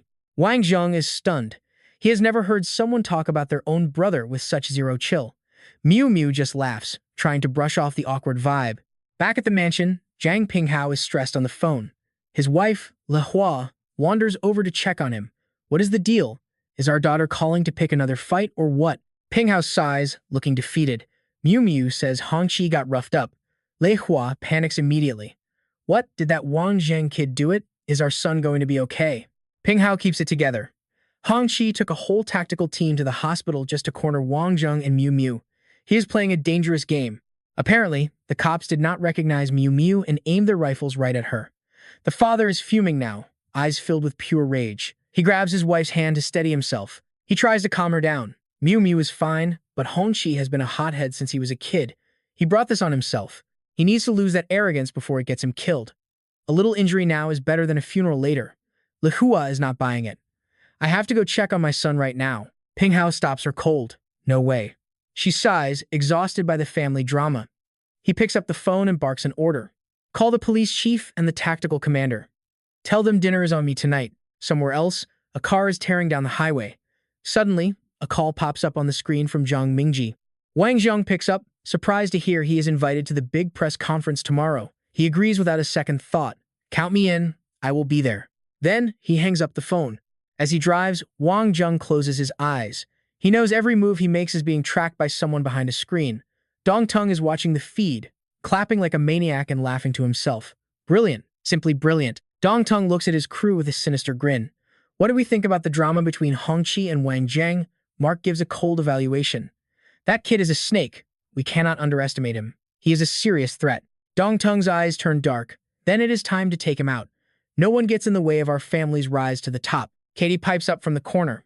If you finish the mission for the principal, the military school will make sure your dreams come true. Dong Tung looks at her with a bit of doubt. David drops a bombshell. According to Mars, this kid looks exactly like that Chinese elite fighter. If it is him, our entire undercover plan might already be compromised. He says it with total conviction. This guy has to die. Keeping him alive is a total disaster waiting to happen. Katie smirks, her words dripping with mystery. This Wang Zheng guy is something else. Dong Tung warns her to play it safe. These Chinese men have a way of surprising you. She thinks back to her past. Speaking of Chinese men, there is only one I actually respect. I never even saw his face, just shook his hand a few times. The guys all ask at once. Who? Her face goes cold as she spits out the name. The King of Asia. The room goes dead silent. Even David and Mars look shaken. And Dong Tung definitely takes notice. He rubs his chin, looking deep in thought. That guy is a legend for a reason. Katie does not care, though. She just heads for the door. I am going to check out this Wang Zheng. Later. At the fancy seafood spot in the city, Wang Zheng stares at the massive building. This must be the place Min Hao mentioned. It looks nice, but what is the big surprise? Min Hao is already at the door, waving him over. Come on, man. Your big surprise is all ready to go inside. Long time no see, buddy. He leads Wang Zheng to the elevator. Min Hao explains that thanks to some government connections, the profits are insane. We are clearing over 1.1 million a day. Wang Zheng is impressed. How many of these hotels do you actually own? Min Hao brags about his massive empire.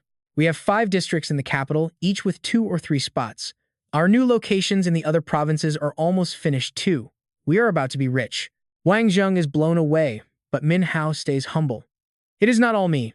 I hired a CEO with an MBA from a top university. Wang Zheng just nods. Not bad at all. Something clicks in Wang Zheng's head. So, where is this surprise you were talking about? Min Hao smacks his forehead. Man, I got so caught up in work I almost forgot.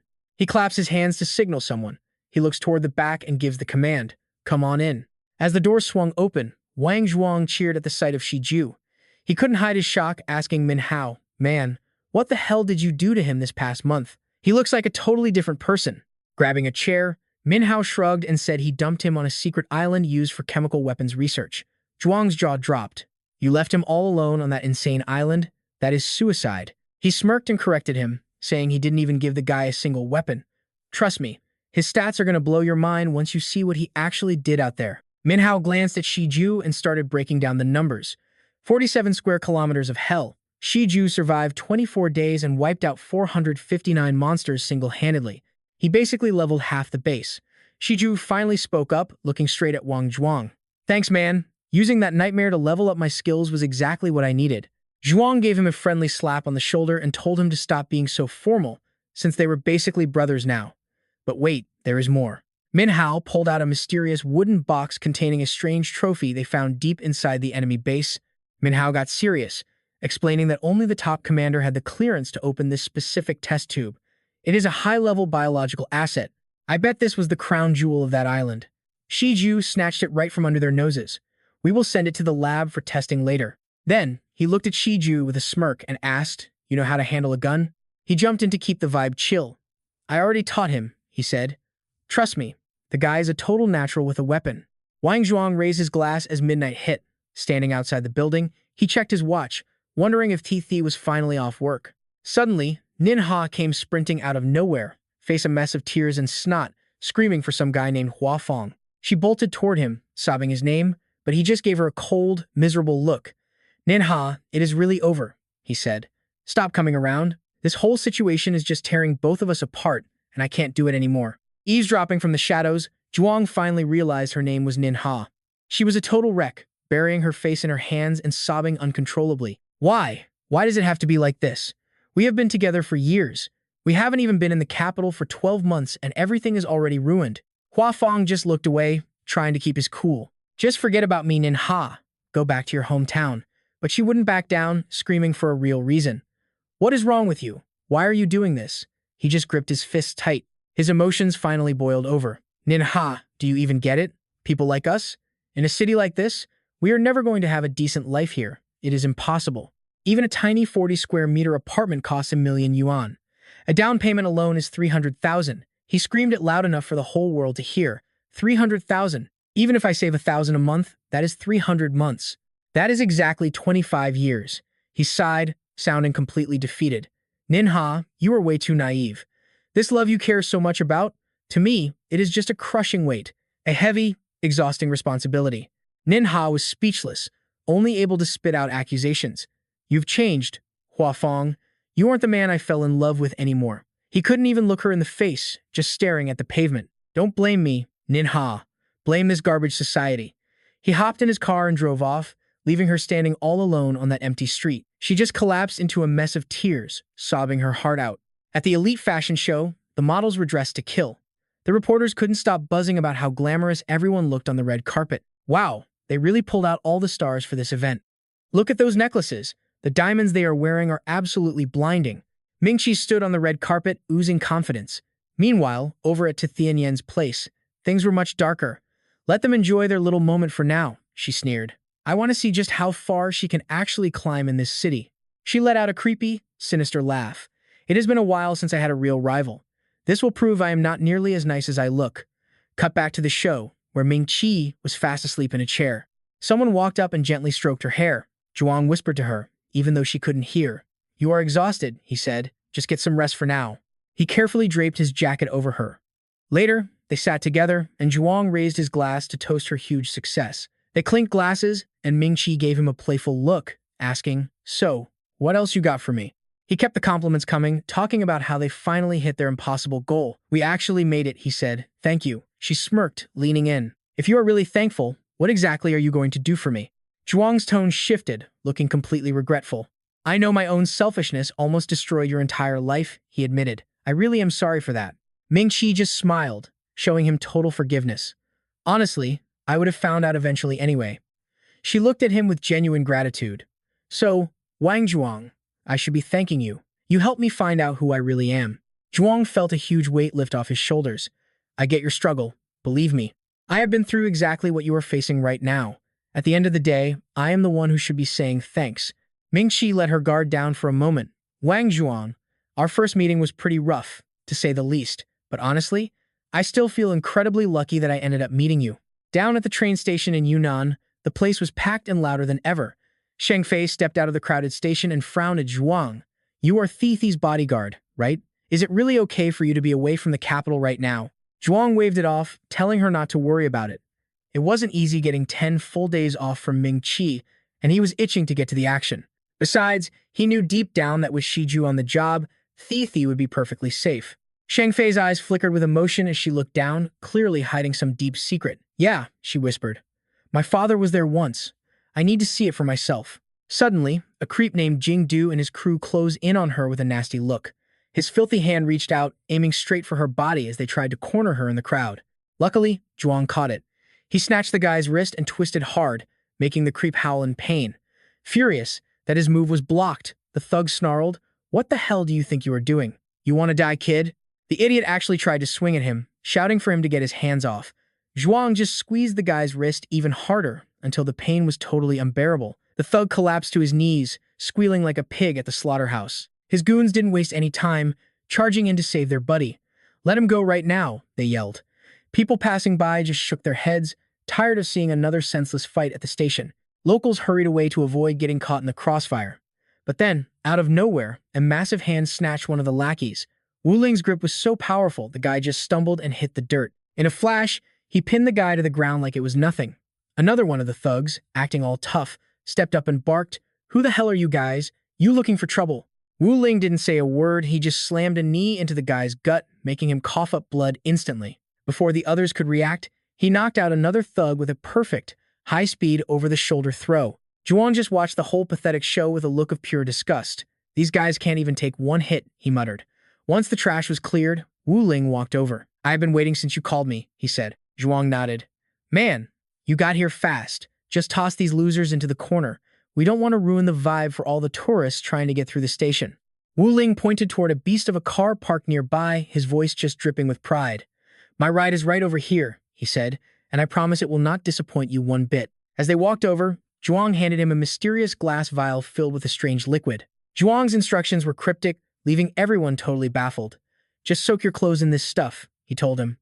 I guarantee you won't have a single problem for at least the next 6 months. Wu Ling gripped the vial like pure gold.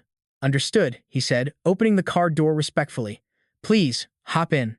The two rugged SUVs finally started moving after what felt like forever. Heaven knows what is going through her head, but she is looking all arrogant and wild. Hours later, the car is still cruising down this one lonely road with 0 people in sight. Cheng Fei sat in the back, totally glued to the window because the view was just insane. Wang Zheng took a look too, trying to ignore the excitement bubbling up. It was gorgeous, sure, but behind all that beauty were some seriously deadly vibes. Cheng Fei frowned, clearly annoyed, and demanded an answer. Why would you even say something like that? He glanced out the window and broke it down fast. This is the Golden Triangle. It looks like paradise, but it is where the dirtiest business happens. It is incredibly dangerous. Once she realized where they were heading, her face went pale with pure anxiety. The Golden Triangle? Really? Wang Tran didn't blink at her reaction. He just gave her a reassuring smile. Don't sweat it, I am here. Then he pointed way off into the distance at the opium fields. They hit the training grounds and saw squads working their tails off. Standing on the watchtower, Wu Lang turned to him, his voice dripping with pride. So, what do you think of this setup? Wang Tran leaned against the railing and kept it cool. It is all right. Is this really the training plan you came up with? He nodded immediately, totally sure of himself. Yeah, but I figured the intensity was already pretty high. I mean, these guys aren't exactly hand-picked special forces or anything. Wang Tran just shook his head while leaning back. Look, you and I both started as rookies. In the Golden Triangle, only the strongest survive. These new guys look soft. You need to double their training routine right now. He gestured down at the guys grinding away and made a request. Tell me about your Team 5. Mentioning them made Wu Lang beam with pride. I won't brag, but Team 5 is elite. Their fighting spirit is through the roof, and they are incredibly tight. Wang Tran listened. The guy pointed at the crowd and kept going. Aside from my core crew, the other 200-plus guys are mostly from Myanmar villages. Their homes were wiped out by Sakin's army. Sakin is the biggest drug lord in the Golden Triangle, with over 200 stone-cold killers. They call him the Opium King. Wu Lang's voice turned icy. These guys have a grudge. They will do anything for revenge. That made him curious about his future plans. So, what exactly is the game plan from here? He broke down the psychology of the group. As they walked down the stairs, Wu Lang laid out the strategy. A few more days of training, then we take over some small tribes. We need a solid base first. Now, Wang Tran could see every face in the yard. He asked the question burning in his mind. Which part of Sakin's crew did the massacre? He answered instantly. A Thai guy named Lina was leading them. He crawled out of the gutter on his own and then joined Sakin. Now he has about 1,000 men under him. Their gear is top-notch. Seeing his friend in a jam, Wang Tran offered to help. 1,000 men is a lot. If I call in my brothers from the village, how many do you think we need to finish them? Wu Lang didn't want to be a burden. Just give me 10 of your guys. I will wipe them all out. He liked that answer and nodded. Not bad. But honestly, back at Long Lan, one of our guys would be enough to handle those punks. Behind them, Cheng Fei's eyes went wide. She couldn't believe what she was hearing. Wang Tran just stayed chill, completely ignoring her look of total shock. He looked up at the sky. If war is art, then your dad was definitely a world-famous artist. Now it was Wu Lang's turn to be stunned. This girl is actually a descendant of the Long Lan line. It suddenly hit him that he had things to do. Hey, get me a car. I need to head somewhere for a day or two. The guy listened without question. Sure thing. I will get it ready. Wang Tran turned to Cheng Fei and gave her the update. We head out tomorrow. Get some rest for now. She stood quietly by the curtain, watching everyone through the glass. Wang Tran was impressed by how thoughtful Wu Lang was. You really thought of everything, didn't you? You even grabbed mosquito coils. Being praised like that definitely gave his ego a little boost. You know it. I have to look out for the ladies. If it was just you, I wouldn't have even bothered giving you a pillow to sleep on. From the driver's seat, Wang Tran checked in on her. We are almost there. You scared? Thin Phi was honest. Yeah, I am a little nervous. The road was getting seriously bumpy and rough, making him comment on the ride. I have never seen roads this bad before. Wang Tran knew this trip was going to be a struggle, but he still teased her. This is just the start. A daughter of the Thin family shouldn't be scared of a few bumps, right? Wang Tran seemed to be getting lost in old memories. Back in the day, when I would go out with him, he was always the one driving while I sat shotgun. He was so focused, I would try to talk, but he wouldn't even react. Later, he told me he had a responsibility to the brothers, he couldn't mess around. Later on, he would let me drive while he took the passenger seat. He would talk about you the whole time. He told me everything. His voice got emotional. Looking back, I feel like I actually watched you grow up myself. Hearing this, Thin Phi's eyes softened with love. So my dad was actually thinking about me that much. He noticed she was wiped out and spoke up. Obviously. Why don't you sleep for a bit? We are still a long way from the battlefield. 10 long hours later, the car finally stopped. Thin Phi woke up right then. Are we here? Is it that small mountain over there? Wang Tran hopped out and answered calmly. Yeah, that is the one. Use this spot as the center. Everything within 10 kilometers is the place. This was the final battlefield for Long Lan. Come on. I will lead you up the mountain, he warned her as they walked. You stay close to me. There are mines everywhere. Be extremely careful. When they hit a specific tree, Wang Tran pointed it out like an excited kid bragging about a win. Look at this tree, I remember. But that feeling faded fast. A deep sense of loss took over instead. Our guys were elite fighters, but at the end of the day, we are only human. One time, the enemy just unloaded everything they had. We lost half the squad in that fight. Suddenly, he pointed another way. Thin Phi, look over there. That is exactly where Thin and I got surrounded by the enemy. Thinking of her family made her voice tremble. My dad, he died right here, didn't he? He was just as heartbroken as she was. Yeah. I was completely drained back then. By the time I realized we were in trouble, it was too late. I was the one supposed to get hit, but Thin pulled me behind him out of nowhere. He took a bullet right then. Since they were standing right where he fell, Wang Tran suggested they move. Come on, I will take you to his grave. The pain of losing a brother never really goes away. After I killed that guy, I carried his body for days, but the situation was tough. He looked at the sky, trying to hold back the tears. The spot is still a ways off. Let us drive the rest of the way there. By now, Thin Phi couldn't hold it together anymore. She grabbed onto him and started sobbing like a little kid. Having been through it himself, he understood her pain and gently tried to comfort her. Just let it all out and cry. Eventually, he stopped in front of a massive old tree he had marked before. This is it. I even carved the letter S right here so I wouldn't lose the spot. Thin Phi's emotional walls finally crumbled into pieces. He spoke up solemnly. Brother Thin, I brought her to see you today. That little girl you always talked about? She's a grown woman now. What do you think? You happy to see her? Dropping his gear, Wang Tran sets Balu on the dirt and pulls out 2 bottles of liquor he prepped. I still remember how much you loved to drink, even if you could barely hold it. Every time you snuck 2 glasses, the captain caught you immediately. He takes a massive swig, draining the bottle to wash away the heavy feelings weighing on his chest. Next, Wang Tran pours the second bottle onto the ground as an offering to his fallen brother. Ceremony over, he grabs Thin Phi's shoulder, reminding the grieving girl that crying isn't enough. Go on, say something to your dad. Hearing that, she chokes back her tears and tries to find her voice. Dad, you were a great comrade and a top-tier soldier, but a pretty trash father. I do not hate you, though. Comrade Thin, you were a man with real ideals. Standing right there, watching it all unfold, even he starts feeling the weight of her heavy heartbreak. In that exact second, a sniper rifle from the distance locks onto his head. Having watched their every move, Ketty cannot help but feel a little impressed. A man with a backstory like this, honestly, I kind of hate to pull the trigger on him. She looks back through the scope only to realize Wang Tran already spotted her. Ketty is legit shocked by his insane reflexes. Did he really see me? Panic sets in as she quickly packs her gear and tries to vanish from the scene before he closes in. She bolts deep into the forest without a second thought. After the reunion, the two of them hop back into the truck for the next leg. Behind the wheel, Wang Tran cannot focus on the road. He keeps wondering, if they wanted me dead, why hesitate? Why just tail me like a ghost? Over by the wheel, he hears the news. Our squad is 50 kilometers from their camp. They just looted a poppy field and they are loaded with a massive harvest. They are currently on their way back to base right now. He smiles at the intel. Perfect. Lead your men. We are using the wind to break their backs tonight. His partner agrees instantly, heading off to hype the troops and prep gear. Thin Phi hesitates, wondering what her job is. What about me? I want in on this. Wang Zheng expects a total bloodbath with low survival odds, so he shuts that idea down immediately. No way, you are staying put. There is a cellar under the bed, just hide there and stay quiet.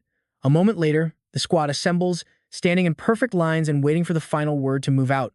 Thanks to his years in the trenches, he gears up to the teeth, making sure every piece of equipment is perfect.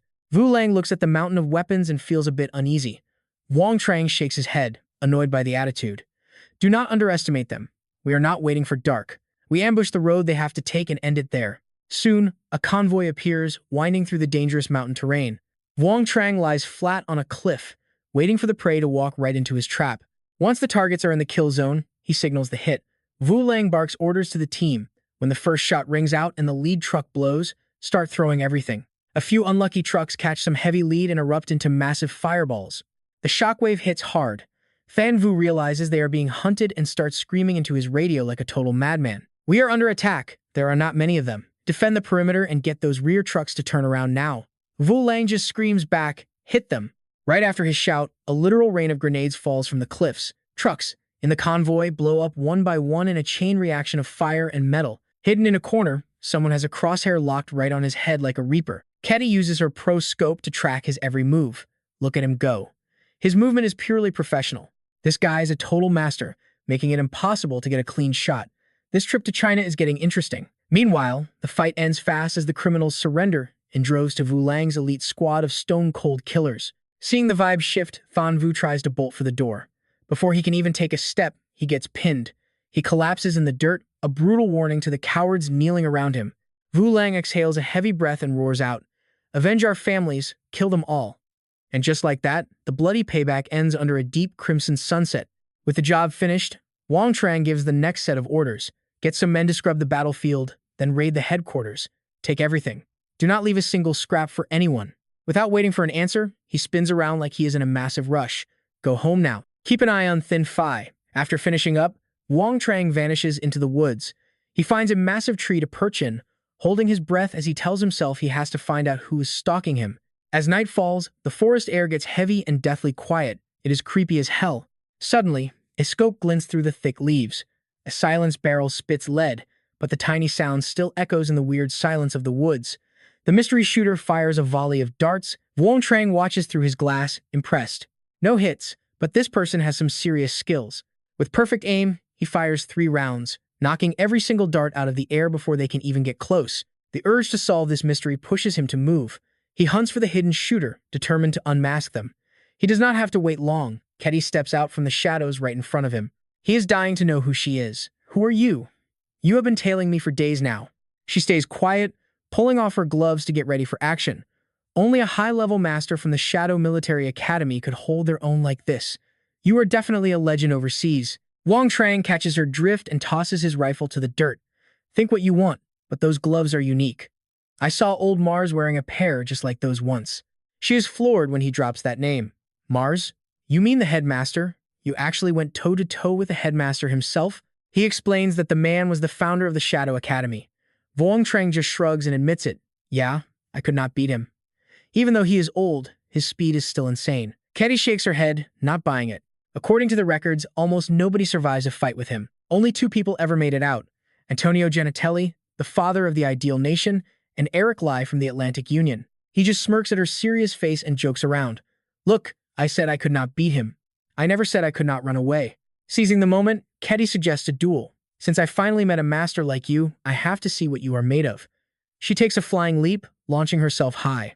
Then, Ketty dives straight at Wang Zheng with everything she's got.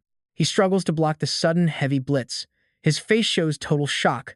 Is this girl really this strong? Ketty throws a lethal kick, but he manages to slip away just in time. He immediately jams his hands into her shoulders, trying to kill her momentum and sap her power. She backs off.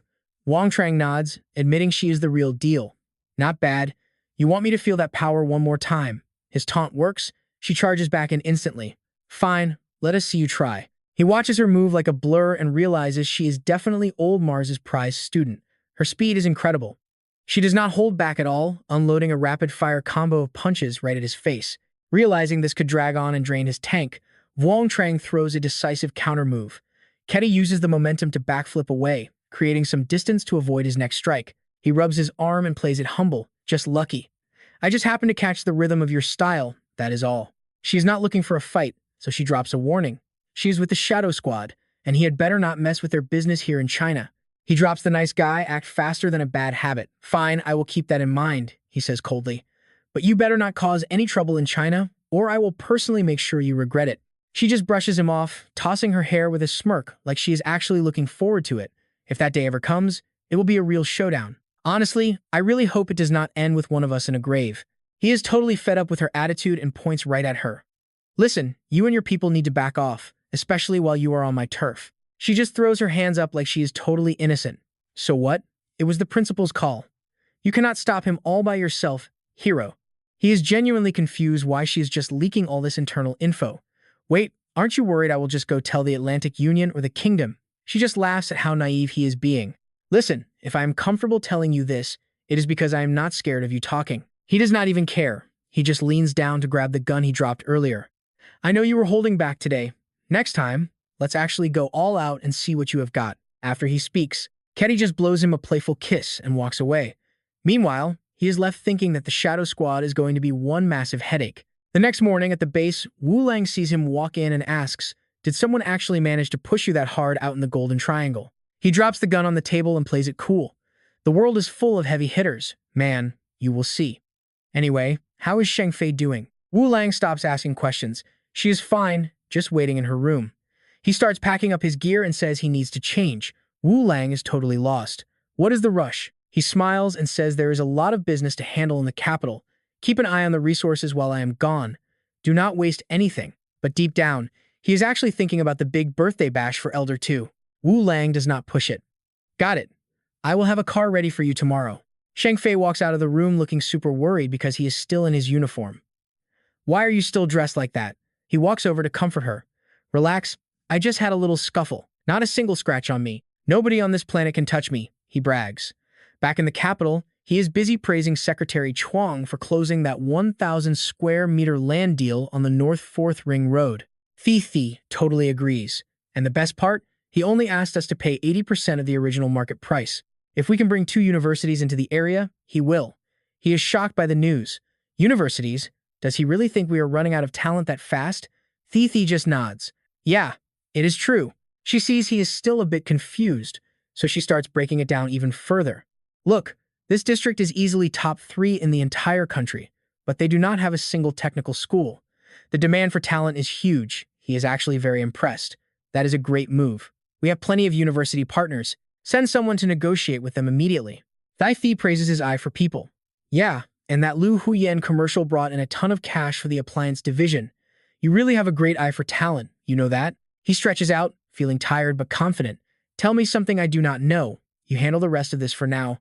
I have got things to do. We will talk later. At the fancy New Moon Hotel. Note, Tufuk Hoa is a legendary founding father and a high-ranking veteran leader. It is his 85th birthday, and the party is huge. He and Min Kai walk in together. Let's head inside, he says. Over at the front, Thian Yan is busy greeting all the guests with a big fake smile. Min Kai, Wang Zheng, glad you could make it. It is a madhouse in here today. Min Kai gives him a polite, professional smile. I have been meaning to come visit Elder 2 for a while now. Actually, I have just been swamped lately, she adds. He just nods back politely. Grandpa mentions you all the time. Come on, head on in. Then, Thian Yan looks at the guy next to her. In his head, he is already imagining this dude acting like some big shot. He holds out his hand to show some goodwill. Why are you so surprised? It is time we officially met. I am Wang Zheng. He snaps out of it and shakes hands. I am, to Thian Min. Please, you two, head on inside and enjoy the party. Inside, Tufuk Hoa is dressed up and waiting. A group of guys walk up and bow respectfully. Commander, it is an honor to be here for your birthday. We wish you the best. He is feeling generous today. You guys haven't visited me in forever. But now that you are all here, you better be ready to have a few drinks with me. No excuses. Suddenly, No Known shouts out like she just recognized someone. She ignores all the formal rules and runs over to him. Grandpa, this is my friend, Wang Zheng. I told you about him. He is the one who dealt with that thug on the train. He bows respectfully and gives a formal greeting. Tufuk Hoa is very impressed. Well said, young man. Very well said. But where no one is looking, his face is full of pure rage. The Dragon Squad was destroyed, and so many brothers died. Living in exile overseas is all because of this old man. I am only 3 meters away from him right now. I could easily take him out with a single shot if I wanted to. Min Ki feels the tension and gently holds his hand to calm him down. He realizes it, but his mind is still racing with dark thoughts. If I do this, what happens to Cheng Fei or Min Ki? Thai would get dragged into this too. I cannot let my revenge blind me. I have to rebuild the dragon squad. Then, Min Kai politely asks, Elder 2, I am Min Kai. Do you still remember me from before? He smiles and gives her a compliment. Min Kai, of course I remember. Tianyan talks about you all the time. You have grown into such a beautiful young woman. Wang Kuang is standing nearby and gets curious. Wang Zheng, looking at your posture, were you in the military? He does not deny it. Yeah, I served for 4 years, but I am out now. The guy starts flattering him. Good for you. Rank doesn't matter. Anyone who serves is a good man. Suddenly, Han Bao Kwok walks out from the crowd smiling. Exactly. I like this kid too. Seeing his old buddy, Fuke Hoa immediately stands up to help the guy walk over. Brother Han, what took you so long? Han just smiles warmly. I had to come for an old comrade's birthday, didn't I? Plus, I have a little surprise for you this time. He looks genuinely shocked and curious. Oh, what is it? He does not make him wait. Han points right at Wang Zheng. It is this young man right here. I have been looking for him. He is much more mature and grounded than most kids these days. Just then, Beijiang walks over to help him. Uncle Han, let's stop talking for a second. We are running out of time. We should head in and start the party. Fuko and Han walk in together. Brother Han, let us old-timers sit at one table together. Let the kids sit on their own so we can talk about the old days. It has been a while. You better have a few drinks with me today. Han just laughs and politely declines. My old body cannot handle the alcohol. Fukoa acts all surprised. What, Brother Han? Han just smiles calmly. Come on, two. We are old friends. I cannot cheat on you. Suddenly, someone at the table cuts in. Han, man, we're all old war buddies here. Bringing a rookie to this table, is that really appropriate? The other guy shakes it off. Nah, it's cool. We need some young blood. Besides, I want to see who Han's betting on. Everyone laughs and agrees. All right, Han, have it your way.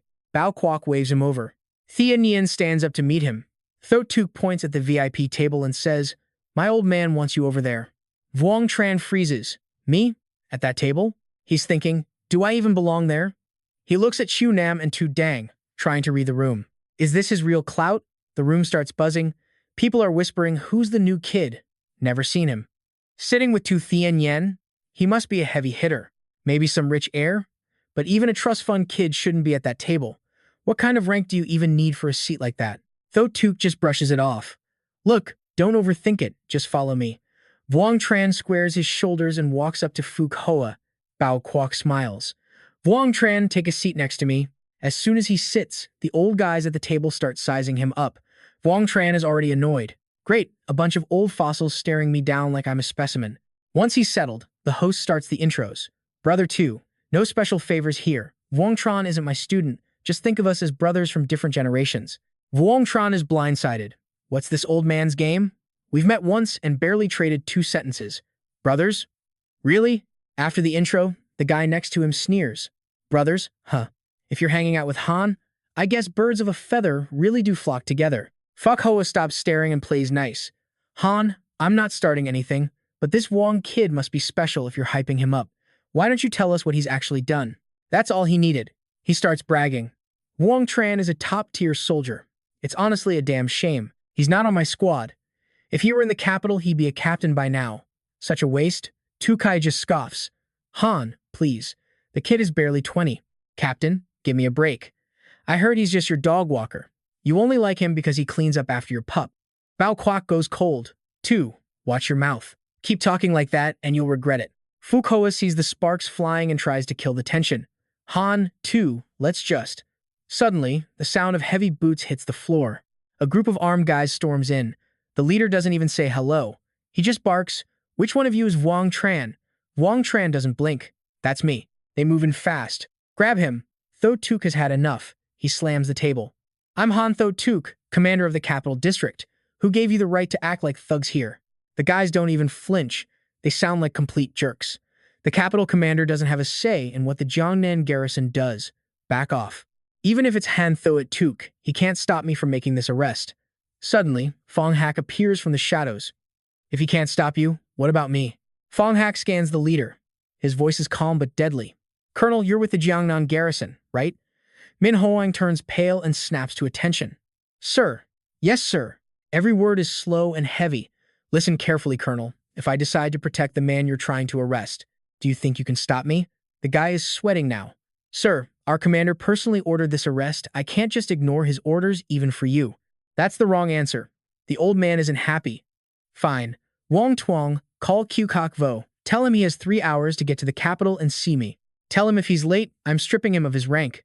Min Hoang gulps. Who is this guy? Wang Tuong makes the call instantly and hands the phone over. He's on the line. Sir. The colonel grabs the phone, sounding desperate. Reporting. Commander. I'm trying to make the arrest, but we've hit a major snag. A voice screams through the speaker. Snag? What snag? Get your butt back here right now. Move it. The colonel hangs up and shouts, Fallout. We're leaving. Min Hong retreats, feeling like a total loser. I get chewed out for following his orders? If someone more powerful shows up, I'm just the human shield? He sounds pretty bitter, but the old man actually turns surprisingly kind. If I was dead, why would I tell you to come back? Fuck Hoa looks at the newcomer in shock. Wang Fong Hak, what wind blew you in here? The old man gives a polite nod. Brother too, long time. No matter what, you're having a few drinks with me tonight. The host is ecstatic. Of course. If I knew you were coming out of retirement, I would have thrown an even bigger party. The staff starts gossiping. Wang Fong Hak, why does that name ring a bell? I've heard it somewhere. Someone else whispers, wait, Wang Fong Hak? The guy who basically founded the special forces? Fong Hak doesn't care about the fame. He claps Fuck Hoa on the shoulder. Brother too, forget the long years apart for a second. When exactly are you planning to pay back what you owe me? Tu Kai stands up, fuming. Wang Fong Hak, what's your deal? You crash a birthday party with soldiers and then act like a jerk? Wang Tran has seen enough. Tu Kai's attitude is the final straw. Hey, I'm warning you, don't you dare talk to the old man like that. He grabs Tu Kai by the collar. The guards freak out and aim their guns. Wang Tran just sneers. I'm faster than your bullets. You want to bet your life on it? The guy is shaking, trying to pull away. You, what do you think you're doing? Let me go, right now. Wang Tran doesn't budge. Apologize. Now. I hate old guys who act like they're untouchable. You've got the age, but zero wisdom. Did a dog eat your brain or what? Fuke Hoa sees the situation spiraling. Kid, take it easy. Don't do anything stupid. Wang Tran just looks at him. What? You want to apologize for him? Thien Min jumps in, pointing a finger. You think you're tough. Let him go and fight me like a man. Fong Hak finally speaks up to cool things down. All right, kid, let him go. We've known each other for 10 years. You're being a little rude, don't you think? Finally, the kid lets go, shoving Tu Kai to the ground. Consider yourself lucky. Next time, I'll shut your mouth for good. But since you won't apologize, I'll take my own payment. He lands a blow that sends the guy flying into Thien Min. Wang Tran stands tall, looking down at them. The guards are on edge. Don't move or we shoot. Fuke Hoa's smile is gone.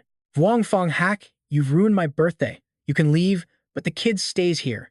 Fong Hak takes his sweet time, acting all cool and collected. Old head, you remember? Back when we built that special forces squad, we set up an emergency backup plan. He nods back instantly. Yeah, I remember every single detail. Fong Hak's voice stays steady. You definitely remember, because the other guy had zero clue about this emergency protocol whenever things hit the fan. China's top-tier special forces can take full command. He still doesn't get it, but there aren't any elite soldiers here right now. Feng Hoa looks calm on the outside, but his heart is racing like crazy. Sure, those elite units were legendary back then, but they've basically vanished into thin air. What kind of game is this old man playing at? Fong Hak finally has someone bring out a uniform, going all in with his cards. The soldier's jaws hit the floor. Longlin? That's the legendary Longlin uniform. Feng Hoa keeps a straight face, but he's panicking inside. He thought he'd use this big name to wipe them out completely, but he didn't expect a survivor to pop up right in front of him. Looks like this Wang Trang guy is a serious problem. Wang Trang walks up to the uniform, feeling a wave of nostalgia. He can't believe that even though Longlin was destroyed, the old man kept his gear all this time. His hand moves on its own as Wang Trang turns to him, looking sharp and determined. Initiate the emergency protocol. China's top special ops unit is taking command of every soldier on this site. Bao Kwok, who'd been quiet, finally speaks up. Old man, stop capping. This situation is exactly what the emergency protocol was made for. Feng Hoa sees he's losing and finally surrenders. Put the guns down. Fong Hak doesn't want to hang around. He walks out with total confidence. We're leaving. He grabs Min Kai's hand and leads the way out. Inside the car, Wang Tuong can't hide how hyped he is about the kid. I've heard the chief talk about you being the youngest major in the Republic for a long time. Meeting you today is a real honor. The chief said to keep the uniform. In 6 months, wait for the call to report for duty. Wang Trang is totally stunned. 6 months? Report in? Fong Hak has a little smirk in his eyes and sounds genuinely caring.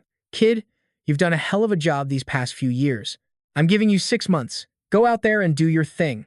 He clenches his fist, letting go of all the frustration he's been holding back. Old man, I know these years were harder on you than me. We lost so much, now it's time to take it back. Oh yeah, old man, I need a favor. Help me save someone. He'd already looked into it, knowing exactly what was bothering him. You mean the Thuong Quan house manager, right? He's already awake. You're surprised again. Huh. Think I cured him? He quickly flips open the laptop. Turns out, Thuong Quan Jia Chin was hit with a specific poison. Fong Hak's eyes are glued to the screen as he keeps talking. This stuff is a new neurotoxin mix.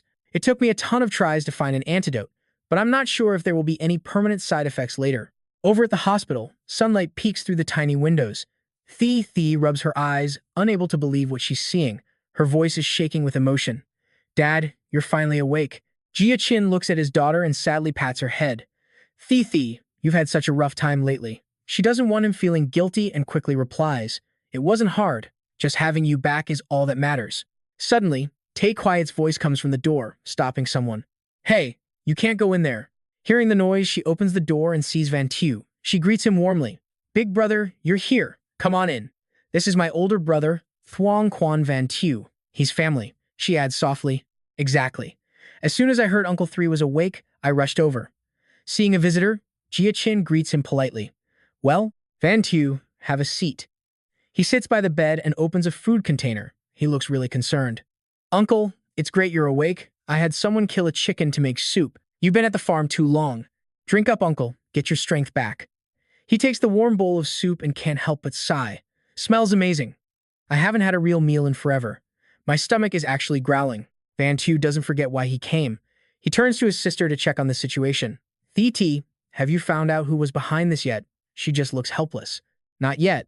The enemy is super slick and didn't leave a single trace. Hearing that, he just tries to encourage her. Don't worry, we'll find them. Jia Chin takes the chance to ask for a favor. Van Tu, I'm going to be resting for a while. Can you stick around and help Thi out? He looks awkward and finds an excuse. Uncle, you know what I'm into. Just then, the door handle turns. Thi sees Wang Trang walk in and can't hide her joy. Wang Trang, you're back. She quickly introduces him to Jia Chin. Dad, this is Wang Trang. He's the bodyguard Dad hired for me, though you've never actually met him until now. He doesn't show off, just turns to take quiet. Your mission is over. You've worked hard lately. Go get some rest. He listens immediately. Yes, boss. Jia Chin looks the newcomer over and then drops a compliment. You're pretty impressive, kid. He doesn't hide his thoughts either. My gut tells me we've definitely met somewhere before. Your eyes just feel really familiar to me. He doesn't look surprised at all and wants to talk privately. Thi, go ahead and step out. I need to have a word with Wang Trang. She understands and leaves them alone. Now that it's just the two of them, he drops the act. Have a seat, Eastern Evil King. Hearing that name come out of Jia Chin's mouth makes Wang Trang freeze. How do you know that name? His reaction was exactly what Jia Chin expected. No need to look at me like that. The name Eastern Evil King isn't exactly a secret. I'm a businessman, so I deal with both the light and the dark. He doesn't beat around the bush and gets straight to it. No more games. Tell me, where exactly have you seen me before? After hearing the details, he looks at him kindly. Looks like Master didn't pick the wrong guy after all. Seriously. You could say I'm basically your senior brother. Master and I watched every mission you ever went on. So, your intuition was spot on. Wang Trang is shocked. What? You're my senior brother? He's confused. Thuong Quan Jia Chin is the old man's student, but I thought I was his only disciple. He never mentioned anything about me having a senior brother before. Jia Chin sees his confusion and explains, Master is my teacher, but I'm only considered a half-disciple since he never officially recognized me as one of his students. His voice stays steady. Master put a lot of work into building Kudung. Before you became the Eastern Evil King and did missions in Europe and America, we set everything up for you. Try to remember. Hearing all this, he suddenly starts laughing out loud. This reaction confuses Jia Chin. I thought I was just some lonely guy in the capital, but now I've got this massive mountain backing me up. I can basically flex on anyone now. He keeps asking, So you've been watching my every move all these years? He doesn't hide it. Ever since you got to the capital, everything you've done has been under our watch. Honestly, you've done even better than we imagined. You actually went way beyond what we ever expected of you. He speaks while setting his water glass on the table. Right now, things in the capital are getting messy. Besides us, plenty of others want a piece of the pie. That's why I was poisoned. You went dead silent after that. Look, the old man worked his tail off just to pull you back from the brink. Honestly, the way things are looking right now, it is definitely not in our favor. After thinking it over, I have got a hunch. Do you think anyone actually knows we are working together like this? I do not know. Man, something about this whole setup just feels totally off to me lately. Relax, okay? My connection with the master is completely off the grid. Nobody knows I am even messing with the military system. Plus, this hospital room is basically a fortress. It is totally secure, and nobody is breaking in here. You can stop worrying now. I am done talking. I am ready to get moving and stop overthinking everything. So, what is my next move? He did not waste any time either. Do me a favor and head over to Ninha. The streets were packed with buildings covered in Lu Huan advertisements. Inside the restaurant, she had clearly been waiting. When he finally showed up, she snapped, "You are 15 minutes late. What is the matter? Mr. Big Shot VP too busy for me." He glanced at the menu and played it cool. "Of course I am busy. I am a high-level vice president, after all. I actually had to turn down a few other offers just to grab dinner with you. The prices were insane, hundreds of dollars for a meal. Wow, this place is not cheap." She just rolled her eyes at him. "Give it a rest. You are just a security guard. Stop pretending to be some wealthy executive.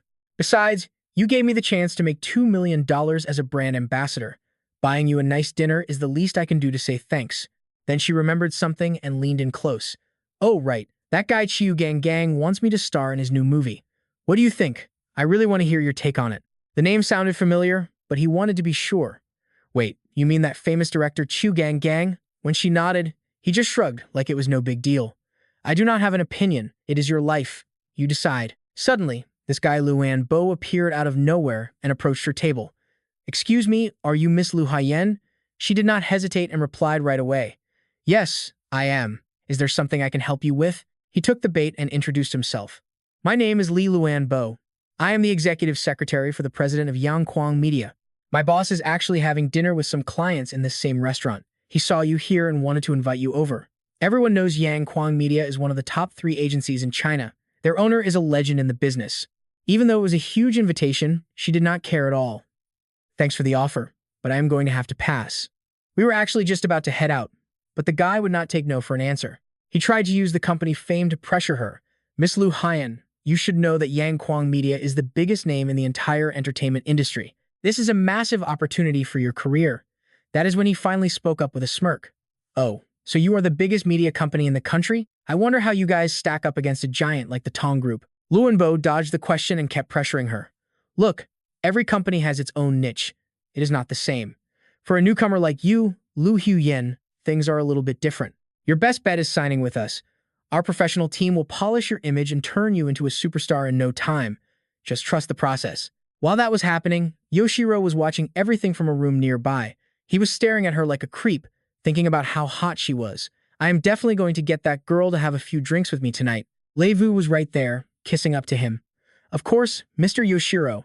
I have already sent my guy to handle it. Just relax and do not worry about a thing." He acted friendly, but he was cursing the guy out in his head.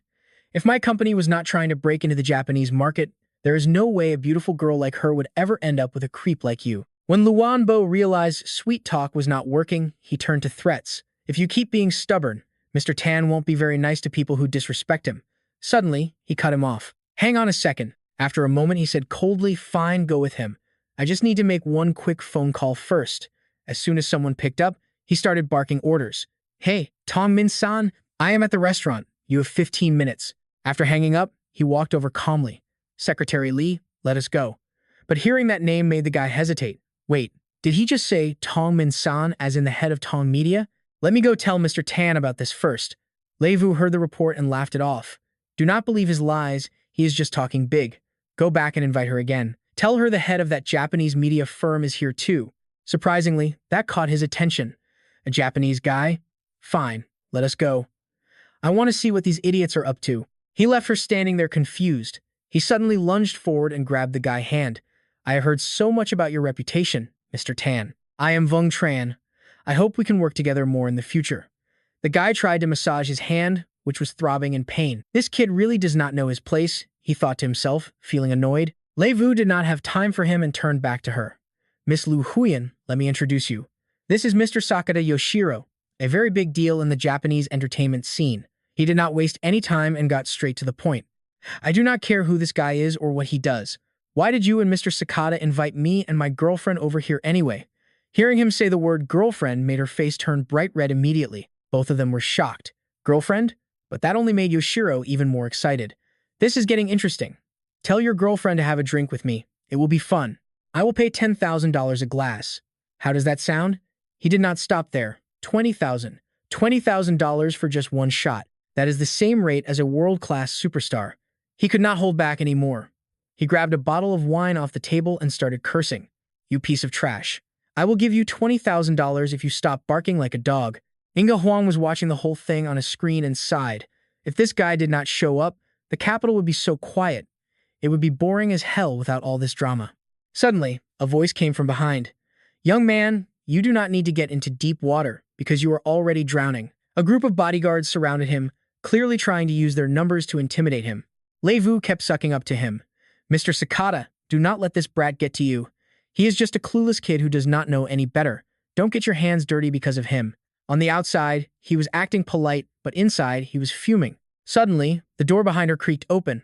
A voice echoed into the room. Seriously, who are you calling clueless? I want to see who is acting up in here. Min San walked in and looked around to see what was going on. What is the deal here? As soon as he saw the new guy, he switched his focus and rushed over to greet him. What brings the great Mr. Tong here? Min San acted like he did not know what was happening. Oh, you are here too. What is going on today? He finally spoke up. You are 3 minutes late. I expected better timing from you. He looked a bit worried and tried to calm him down. Mr. Wang, I came as soon as I got your call. I even blew through a few red lights to get here. Please do not be mad. Yoshiro was still sitting there eating calmly. He barely looked up. I did not expect to see you here, Mr. Tong, but he did not let him finish and cut him off. This jerk wants her to drink with him. $20,000 a glass. You really think I would not be pissed off about that? Min San went quiet, weighing his options. This guy was basically using him to do his dirty work. He had to be careful. He realized he was being tested. If he did not handle this right, his future was going to be a nightmare. He turned and bowed to a very confused Yoshiro. Mr. Sakata, I am so sorry about this, but I have to do it. Without hesitating, he swung his hand and slapped him right across the face. The stinging pain made him scream out. He rolled around on the floor in agony. The bodyguards saw their boss get hit and immediately moved in. Damn it! Backed into a corner, he yelled out, "Help me!" Without letting the man get another word out, Wang Tran yanked both bodyguards backward. Before they could even blink, he unleashed a strike that sent them both flying several meters away. The old man just barely escaped and could only sigh in relief, shocked by the kid's raw power. After that dominant display, Wang Tran turned to the rest of the crew and barked an order. If you two do not want to end up like them, then beat this Zozero Sakata until he is a total cripple. The two bodyguards just stood there for a few seconds, completely frozen and unsure how to react. After a long moment, one guard charged in anyway, way overestimating his own skills. Wang Tran moved like a ghost, dodging the attack with a simple tilt. He saw his opening and slammed a killing blow into the guy's spine, making him scream. With one guy down, Wang Tran turned his gaze toward Junichi. Probably terrified by what he just saw, the guy actually came clean and admitted he was no match. Wang Tran just waited for that moment to give his command.